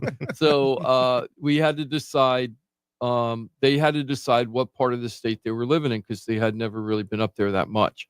So they picked 2 regions, but they were very different. So I had to place them with 2 separate agents that covered each area specifically, and they love both agents. But they decided to move to one part of the state, so they let the other agent go so they could focus on the one area. They're telling me that Tennessee is still doing pretty well. I hear North Carolina overall is doing well. Georgia's still strong overall, like speaking overall. Now, is it on fire where you're getting double-digit appreciation and stuff? No, I'm not saying that, but they're staying consistently active right now. They don't have the crazy inventory that's growing in our areas, from what I understand. Like the last segment and this one, we're doing a lot of prediction, and we can see so many different reasons and attitude towards things, and it hits home for me. It's hitting home right now that it's really just like, especially for us, it's an individual decision, right? It's a lifestyle decision for you and your family. And most of the people we're talking to are not predicting markets. They're not making like investment style decisions. Of course, it's a home, it's an investment. I get all that, but it's really just like, is this timing right for me and my family? This is what we want to do. Like you said, people are ejecting or parachuting, whatever. Like, I got to get out of South Florida, the traffic, the taxes, like the price, whatever it is. But it's really an individual thing, and not so much like, hey, you know what? Tennessee is going to be really hot in the next 10 years. I'm going to Tennessee. It's just, I'm going to Tennessee because we're leaving Florida. We love this part of the country. That's where we're going. Or I'm going from Palm Beach to St. Lucie County, or, something. I'm going over to the West Coast. Why they decided to move from wherever they moved to Florida, right? They made that big life change because they wanted that lifestyle at the time. I want to move to Florida. I love it. I like the area. Back then, it was less expensive. It was more affordable. Climate. There were just so many positives, and that's why people are leaving to go to other areas. And now. Is now a good time? Usually, the answer to that question is, if you're able to do it, then it's a good time. Like if you want to do it and you're able to do it, like, can you sell your home in a specific amount of time? If the answer to that is yes, for a number that you like, if the answer to that is yes, it's a good time. Can you buy where you want to buy with either the financing or the cash or whatever it is? Are you able to do that now? And do you want to do that now? Well, then it's a good time. That's right. Right. And so what the day-to-day thing that we're doing for people, Jim, is just helping them answer the question of, can you do what you want to do? We're not saying, hey, you should be doing this. Like, no, it's like, you want to do this. We can help you with the part of, are you able to execute the plan that you have in mind? Right. Or are we able to get you into position where when the time is right, like you want to do it, you can do it. When do you do it? That's fine. But get everything else in place. And so it's hitting home for me, just like when we're talking about this, because I kind of like the prediction thing. I mean, we're just talking about it, right? We have to fill up 2 hours of show. It's interesting to us to kind of say what's going on in the markets, what's happening with interest rates. Like that's interesting, but it's not really the thing that's driving your movements, and your decisions. The people, unless you're an investor, okay, if you're an investor, that's completely different. That's business. Right now you're talking business, right? And then the house becomes a widget, right? The property becomes a widget. Am I going to make money off this widget? Am I not going to make money off this widget? But if you're just a regular person that needs a place to live, you want the tax benefit. You don't even have to be regular. You could be irregular. Yeah, right? you could be a irregular person, right? But if you're just looking for a place where you want to stay and you own it and you get appreciation over time, and everything, those are really the bigger considerations. But the first question has to be, can I do it? Can I see a path to get there? Mm-hmm. Is it affordable for me? And can I do it? And then you decide, do I want to do it? First, can I do it? Then if the answer is yes, then do I want to? That'll be the next question. Just asking this, speaking about questions about the market, Mike, this whole week, I've been reading and hearing that the interest rates went down significantly. And I was like, headlines have been amazing. When I heard it on the State of the Union address, I actually, because I've been so busy, I haven't really kept up that much. So when I heard it in the State of the Union address, I just stopped and I spent like 20 minutes Googling to find out what I had missed on interest rates. And I could find nothing. The Freddie Mac report looked the same. It didn't, change dramatically. The T-bill moved around a little bit, but not the 10-year Treasury bill, which really you didn't see a big drop in it. I didn't see a huge drop. I did see it go from 4.5 to 4.2, but now we're up to 4.3 again. So it's just been bouncing around. But nothing that I saw that would make the headlines I saw. So I heard it on the State of the Union. Then the next couple days, take advantage of the low interest rates, the lowest interest rates we've had in 9 years, and take advantage of this and refi your house and grab the equity from your home. And Forbes was talking about it. USA Today was talking about all these people saying the drop in interest rates, take advantage of drop in interest rates. So if it got so bad, I called up Mike during the week and I'm like, Mike, what am I missing here? And Mike was like, let me check. And he was click-clacking on the computer and we didn't find anything. Right. I mean, so are people calling you up based on these articles saying, hey, I hear it's time to get a refi? I think no, I'm not getting refi calls. Okay. But people I have pre-approved, Johnny's, just mentioned something this morning, like, hey, what's happening with rates, right? Mm-hmm. And so, because I want to refresh on my app. Yeah, he wants his app to be as accurate as possible. Yeah. And of course, and I said this to you, Jim. I said, well, like this movement, even if okay, so we're down. What Freddie Mac came out, it went from last week. So we definitely have been on every week. It's slightly down from the week prior. This is 7 weeks in a row that we've been down. So yeah, our peak was for the year, right? Our peak was January 16th, and that was 704. Yeah. And now today, we're at 663. So we're down 0.4, right? We're down basically 0.4, which is better than going up. Yeah, it's better than going up. No doubt about that it. Peak, but we're where we were in December, October. And we're where we were for most of 2024. And so I'll tell you where December. And you're right. so what I said to you, Jim, is like, it's really like this type of movement, this subtle movement is only really critical if you're considering locking in your loan or not, which means you're in contract and you have a sale and you've been floating. You didn't lock it at one point, and so now you're like, hey, is today the day to lock, or is this week the week to lock?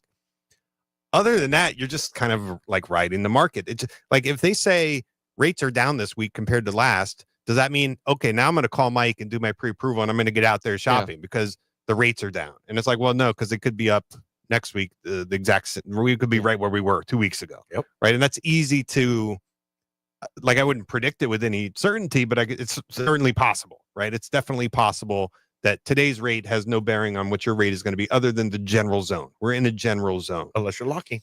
Yeah, but if you're in contract and you said, I've been floating because I knew next week was going to be good, and maybe you have the ability to predict that, right? I don't, but maybe you do.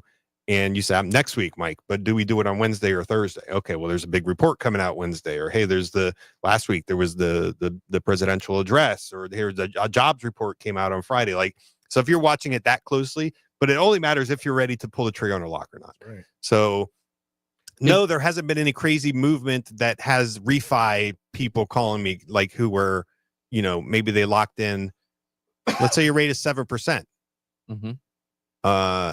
Should you be refinancing at 6.5? Well, that's what I wanted to ask you about. Let's just go over the numbers again so that people understand, so they don't get taken advantage of by sketchy mortgage people saying, yeah, you can go from 7 to 6.5, lock it in. Right. And you're thinking, yeah, I'm going to save half a point. You're all excited and you're paying thousands and thousands in mortgage refi costs to save $25 a month. Right. So how do people make a decision, a financial decision, on whether or not the refi makes sense financially? So my approach to that refinance analysis, and I wish I had like, hey, if it's 1% better, this, but there's two approaches. Number one, what is your goal in the refinance? Is your goal to just lower your monthly payment? Yeah. So let's just not talk about equity because we're going to talk about that different. Okay. So let's just say I want to refi to get a lower rate and save money. I don't want to take money out of the house. So you don't refi to get a lower rate and save money, right? Because if you're just refinancing, when you say save money, does it mean lower your monthly payment? Yeah, so let's say that I'm paying 7.25, and now it is 6%. I can refi at 6%, right? Yes. And my payment will drop. I'm making it up $250 a month. So I guess my category of save money is two things. Do you want to lower your monthly payment, or do you want to pay the least amount of interest over the remaining life of your loan? Right. Because then you're going to talk about you're starting over again. Yeah, like long-term savings. Yeah. I don't want to pay interest. Therefore, I want the lowest interest rate, or I just need my monthly payment to go down. Because you're bouncing around. So let's go step by step so people really kind of understand this, right? So let's say that I've been in my loan for 7 years, and I'm at 7.25. Okay, so I've had 23 years left on my 30-year loan, right? I'm at 7.25%, but now I can refi to 6%. Yes. Okay. Tell me the process. I call you up and go, hey, Mike, I'm thinking of doing a refi, and I want to save money. Okay, I'm saying it that way because I know you have two answers to this. I want to save money. So then you would say, well, what kind of money do you want to save? Right.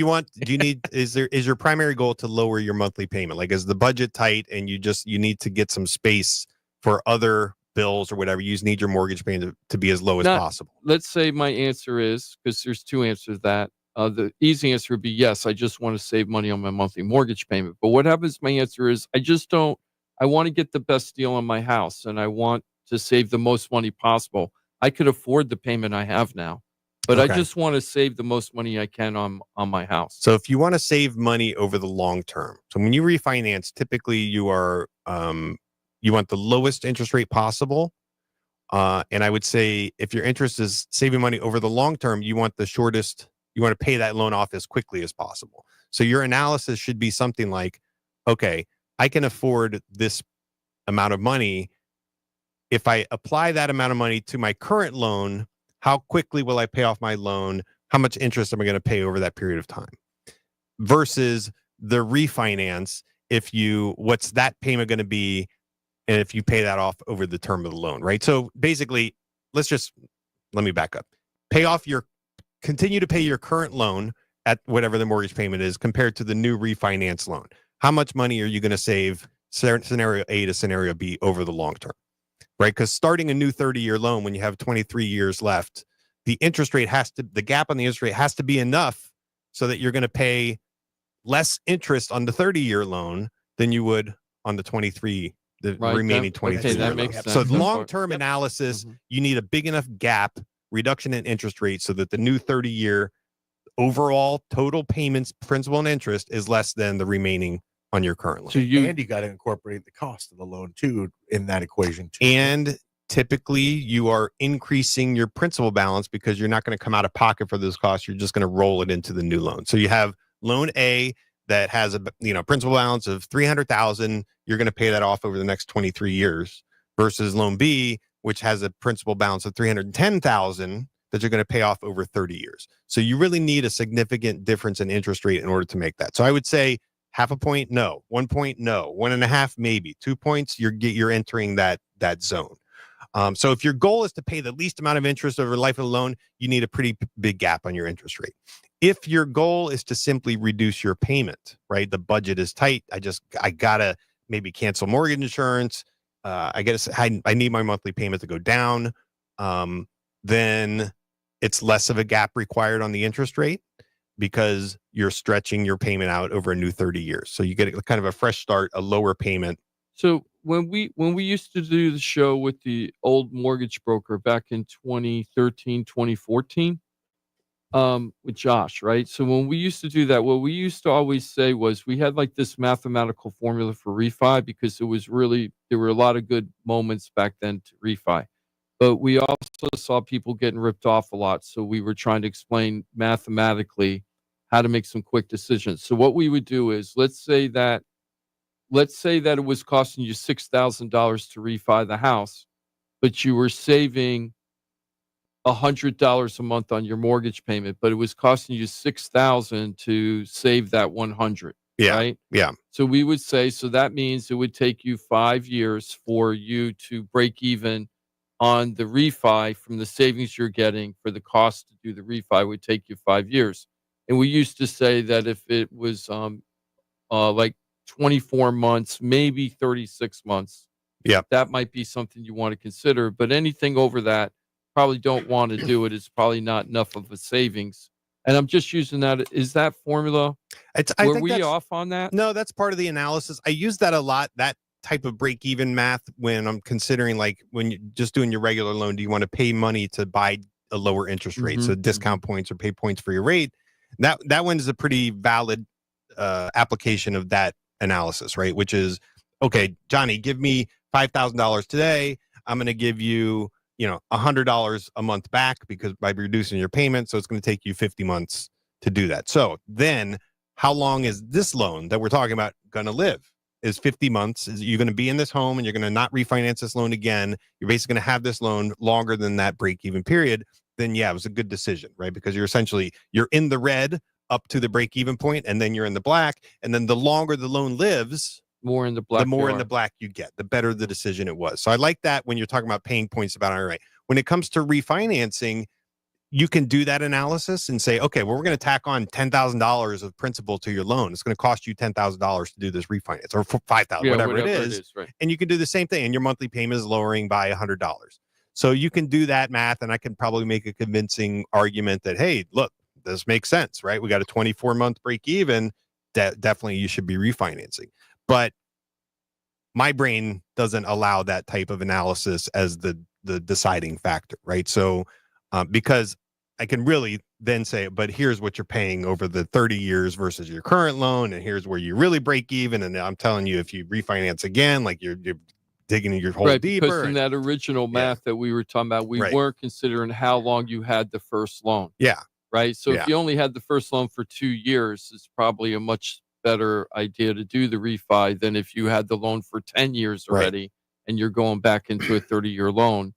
That you're basically paying for you're adding on 10 years to the loan. I think there's an interest rate gap that achieves both goals, lowering the monthly payment and paying less over the life of the loan, right? The least amount of interest over the life of the loan. And that's somewhere approaching 2%, right? So if you're at 7% now and you're not desperate, you just want to make a wise financial choice, you need to be something like 5% to kind of achieve both goals of monthly savings and long-term savings.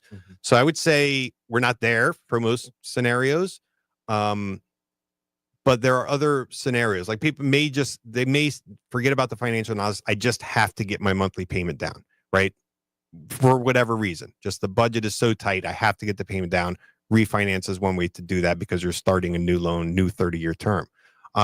Sometimes it's a cash out refinance, in which case you're not just getting the new loan, and that's going to cost you, you're basically consolidating debt. That's the people who are in a position where like they've got credit card balances that are, what are interest rates on cards these days? Like high 20s, right? Like they could be in the high 20s. And I don't know how that is allowed, but it is. I think it's 28, 29.9. Yeah, 29%. Yeah. Like, and you're like your retail, like your department stores will have cards that are in that zone. And your monthly expenses are too high. And certainly, and you have equity in your home that you can tap into, and you can replace that 30% with, that's like, you're treading water, you're like about to drown. You can replace it with a 6% or 6.5% or 7%, whatever it is. And some people are in that scenario, and it would make sense because they just have to reduce their monthly budget. And so, yes, you're tapping into your equity, probably not the wisest financial choice in the long term, but it allows you to keep your head above water. I want to talk about this concept of tapping into your equity because I saw a report yesterday. Now, I haven't done the research, so I just saw a YouTube video on it. The guy that does it, I'll mention it's ReVenture Consulting, and they have a software program that analyzes what's going on in the market for real estate activity, real wonky stats like the stuff I like saturation points and stuff like that. And what he's saying is that there's 1 million homes right now that are FHA financed, where they're in some type of forbearance, where the federal government, I haven't checked this out yet, okay, but where the federal government is actually basically supplementing the mortgage payments for these subprime borrowers. There's 1 million FHA borrowers that are active right now that are in trouble with their loan, that are delinquent with their loan, 1 million of them that had the 580 credit score or the 590 credit score, and those ones are in trouble, right? Okay.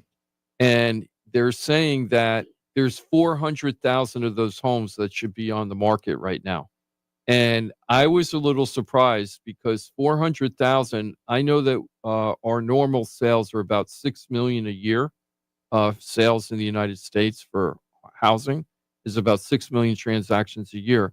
So 400,000 is a big chunk of 600,000, right? That comes out to 8%, something like that. Yeah. 7-8%. So that's a big chunk. So it would be very different if we had 8% more properties, the values wouldn't have went up as fast when we were seeing those increases because we would have had more inventory, right?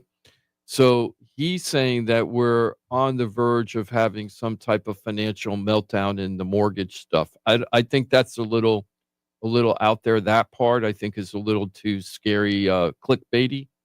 But if he's right about these people having problems, right, financial problems, that's what I want to get into right now, just real quick.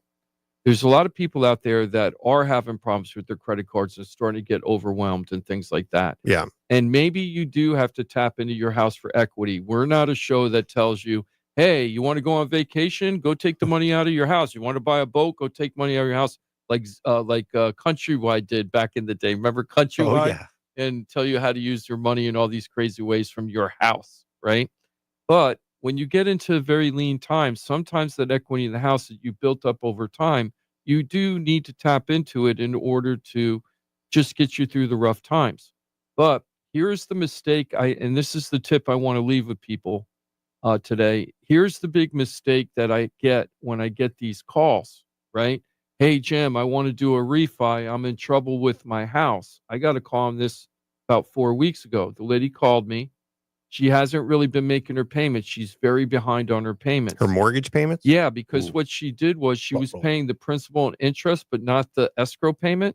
Okay. but that doesn't count as a full payment. So they were still dinging her as if she was missing payments. Her attitude is, well, I was paying the bank. I'm giving them their principal and interest. I'm like, no, your contract says that you're supposed to give them the escrow too. And you can't unilaterally just decide I'm not paying the escrow this month. You can't just decide that on your own, right? But in her mind, she thought that that was all legitimate because the bank was being paid their interest and their principal every single month. Yeah, and I think So what happened was she called up and she has equity in the house and she says, I want to tap the equity to get myself out of trouble.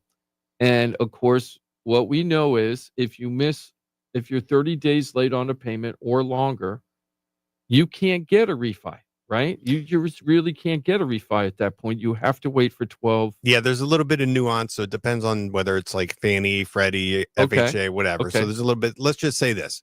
If you have a mortgage late, a 30-day mortgage late in the last 12 months, it is going to seriously hinder your ability to get approved for a new loan. And it could be that like 130 days allowed, but a 60 days not. So there's nuance there depending on the program, Jim. But essentially, if you go late on your mortgage payment within the last year, it's a challenging road for you if you want to get approved for a new loan. And that to me is so depressing for me, feeling bad for the customer. It's like, oh my gosh, you just one payment late, right? 7 months ago, and now you can't tap this money that you've worked very hard to buy down. Like that equity is yours. Well, there's and one now way you to get can't into touch it. But you can't touch it, and you need it. And it's so frustrating when you're in that situation. Right. When I talk to those people, it's really, really frustrating. But when you're saying there is a way, what's You sell the house. Oh yeah, right. The only way you Sell have that to, house, which Jim. is what I had the conversation with that lady. I was like, the best thing you should do. I said the best thing you should do is get caught up on your payments. I go, catch up on your payments. If you can't do that, then the best thing to do is to sell the house. Mike's right, and the reason why is at least that way you're keeping the equity that you worked so hard to get. You've been paying down that mortgage all those years.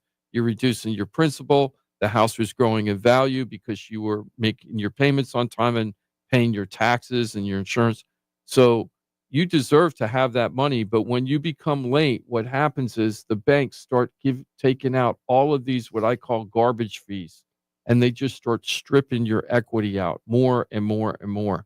So if you get in trouble like that, you can't tap into the equity. My first thing is beg, borrow, and steal from friends, families, whoever you have to get back into compliance Good with graces. your mortgage. Yeah. And do whatever you have to do, even if you have to borrow money from friends just to get through that, and then figure out a way to refi later, or sell the house and keep as much of the equity as you can and don't let the bank take it from you. Yep. So if you're in trouble with your mortgage or in trouble with your bills and you're thinking, I want to tap my mortgage in order to help out with the other issues in your life, don't miss your mortgage payment. Don't miss your mortgage payment before you do what you have to deal with. And give us a call and we'll give you the advice that we have for free. Right? Yeah, we're going to give you, we'll work that out with you. Magali posted on here. She goes, that's what we did a HELOC a year ago. And it's making me think, like, if you can see some trouble, or maybe if you can't, maybe you just want to be prepared. If you're in good standing now and your income is right and your credit is right, there's no harm in getting approved for a home equity line of credit. And it's just like a big fat credit card. You don't have to use it, or you can use it and pay it back, but it could be there as a backstop for troubled waters ahead.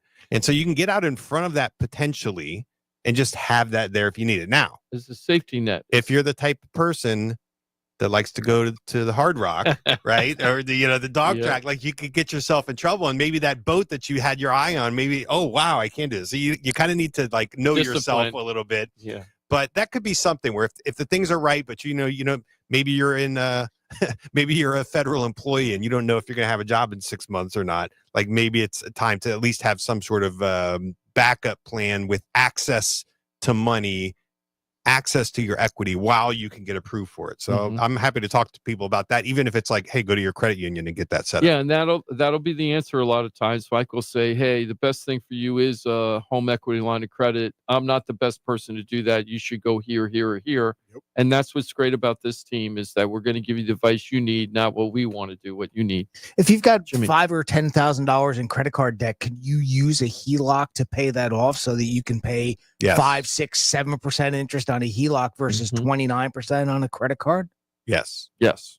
Yeah. And so the HELOC is basically like getting, like Mike said, a revolving credit card based on the equity of your home. And if you don't use it, you don't have to pay anything, and you'll only use what you pay for. So if you have a $40,000 line of credit, but you've only used $5,000, you're only paying the interest on the $5,000. And then if you pay that down, you pay less interest, and your payment gets lower.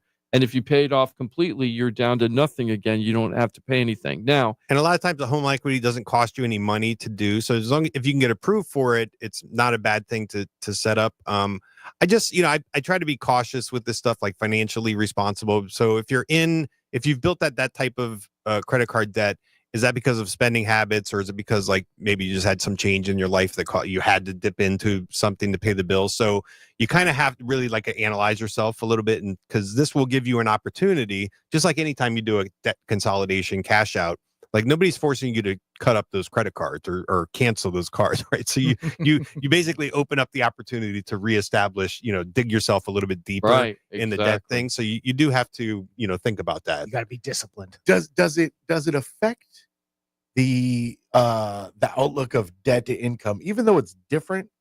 So the debt's going to remain the same, but on the credit card versus the HELOC, is it viewed differently by the lender? It's not viewed differently as far as like a risk assessment, no, but definitely the like if you're talking about qualifying, like a debt to income perspective, whatever the payment is. So I would say the payment is important to debt to income if that's part of some analysis of getting approved, right? So can you do the HELOC will depend on debt to income. If you're trying to get, a $500,000 line of credit, right, or a $50,000 line of credit, whatever it is, there's going to be some payment that the lender is estimating, almost like student loan. It's like if you get a $50,000, okay, well, here's the max payment. It could be, we need to make sure you qualify for your existing obligations plus that potential payment. So that's just part of like, can you get approved for the home equity line? But as far as analyzing whether you have a HELOC or a credit card for any other type of loan application purposes, no, there's no difference. Well, is it wise though? So if you're massaging it a little bit, let's say you're on the cusp as far as your debt to income, and you have 5 credit cards, and you owe all 5 pretty good amount, and you're getting hammered on your interest rates. So your monthly payment on all of them is pretty high. Again, just trying to manipulate a little bit. I know it sounds weird, but if you slide that into a HELOC, you're going to lower the mandatory obligation. So your positioning changes. And even if, let's say that the new HELOC payment, it's $350 a month, but you got $600 of credit cards, well, you don't qualify with not a $950 payment, like the combined. So I'm going to force you to use some of that HELOC money to pay off these revolving credit cards so that you qualify. Yeah. Right. So you can use that as a tool to pay off one debt so you qualify for the new one. A lot of people do that with the car payment. I would really advise against the debt consolidation and including any, what I'll call an installment loan, meaning you're like a car, you're paying it off over a period of time because it's short term. People do that. Like, hey, I want to consolidate. I got a $750 car payment. I could really, use that money elsewhere. Okay, but you're going to stretch out your 3-year loan now to a new 30-year, right, 30-year term. Take a 30-year right? loan on your car. If budget is the biggest concern, you can do it. It can be a way to solve that issue, right? But it's not optimal. Financially, it's like, ooh. And here's another thing I want to talk about HELOC, because this actually happened to me in real life during the crisis. I had a HELOC on my house back in the day, and I had perfect payment history on it and everything. And when the economy got bad, the bank started cutting off the HELOCs. They can do that too. And they have the right to do that. So they can cut you off at any time. Even it though isn't you're like approved a second. And it's open, and even though you're hey, paying. Sorry, Jim. Yes. Yeah. So I had. When home values started dipping, these HELOCs are basically a second position. So it's risky for them. If you default, they're having a hard time getting their money back. And so they will turn it off. What happened with me was when the economy got bad, I only used a fraction of the HELOC money, but I always thought that could be my little reserve if I needed it, if I got in tough times. And then it was taken away from me.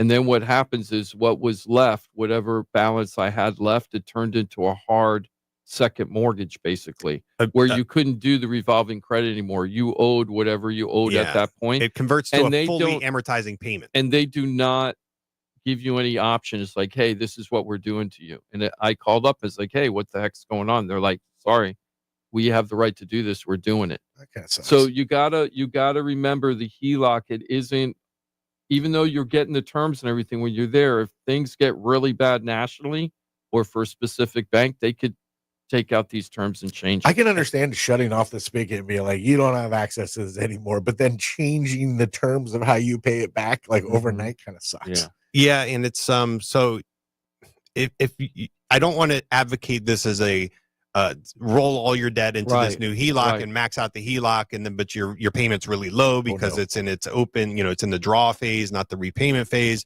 because at any point they could cut off the draw phase and put you into the repayment phase, and then you're going to be kind of right back where you were.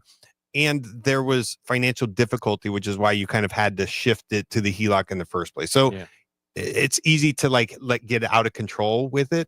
And if it's too late, like if you, let's say you had a job change or income reduced or whatever, well, you may not even qualify for the HELOC at that point. So if you're going to do it, do it while the times are good, just so you have it. Don't use it though, right? Or consolidate. I don't know. So if anybody's out there and they're starting to get into financial difficulties and they're not, they have real estate related questions revolving this, involving their other debt plus real estate, give us a call. We'll get you to the people that will give you good, honest advice. If me and Mike can't do it, we always got the law office of Polly Krasker, and we have debthelper.com, right? Which is a free nonprofit service that can do credit analysis for people and help them. And it's a nonprofit group. So we'll get you the resources you need if you have problems. Whatever you do, don't stick your head in a hole. Oh, yeah. Get in trouble. And then when you're squeezed so much and you can't breathe anymore because your head's in the hole, then you pop up and go, hey, I need help. Because by then, we're probably not going to be able to get you all the help that was available to you earlier. The other thing I wanted to bring up today is, and I'm a little depressed about this because I read this late last night. It looks like a lot of the student loan programs that we've been using all of these years to help hundreds and hundreds and hundreds of people throughout the years is going away. Oh, no. And not only is it going away, but if you're in the program, they're going to kick you out of the program and make you go back to the original thing. They're way to end the show, Chip. I know, Jeez. right? So can you believe? So they're cutting back these programs. It's called income driven repayment. IDR or whatever, and a lot of those programs are going away. Now those are part of the waste, fraud, and abuse. I don't know, but in 2023, Biden broadened the ability for people to use these programs because the federal government the Supreme Court wouldn't let him do what he wanted to do, so he did it a different way. Which was wiping that all the became debt. stripped out right away. That program, the programs he created in 2023, that went away. But I was like, okay, it does. I was thinking when that happened, no big deal, because we've been using this program since we started the show in 2012, and all those programs still exist. No big deal. There's also kind of an assumption that if you're in it, you're gonna they can't take it away from you. Right, but now it looks like some of this stuff is going to be taken away. And you know what? Does that mean they're going to take away from the government people, like the teachers and the firefighters and police officers? Because there was a special program for them for this. That's how a lot of these student loan programs were created. Were specifically for common sense would say employees. no, but I don't know if that. But I don't know what's going to happen with that. So we're going to keep an eye and see what happens with that. But that's another resource that probably is going to be available for people out there. And I'm almost don't know if I want to put people into the program because it's almost going to be like false hopes. Hey, congratulations, you got into the program, and then 6 months later they say that program's ended. Well, I guess when it really matters is if you need it to qualify for a loan, get it.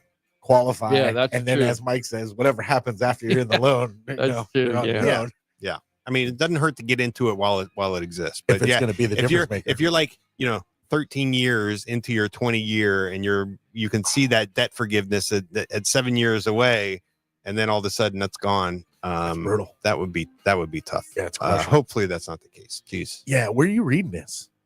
It was Onion? a real article. Really? I don't remember last night. I thought I saved it, but I didn't. And when I read it like twice because I'm like, I can't believe this. Well, and let's just hope we'll file this under one of those things that they're just kind of speculating about. And it just catches some wind. It's a good headline, and it doesn't actually come. Oh yeah, that's or true. It Maybe might the bring headline. out the advocacy, right? Like people might start saying, wait a second, we can't let this happen, right?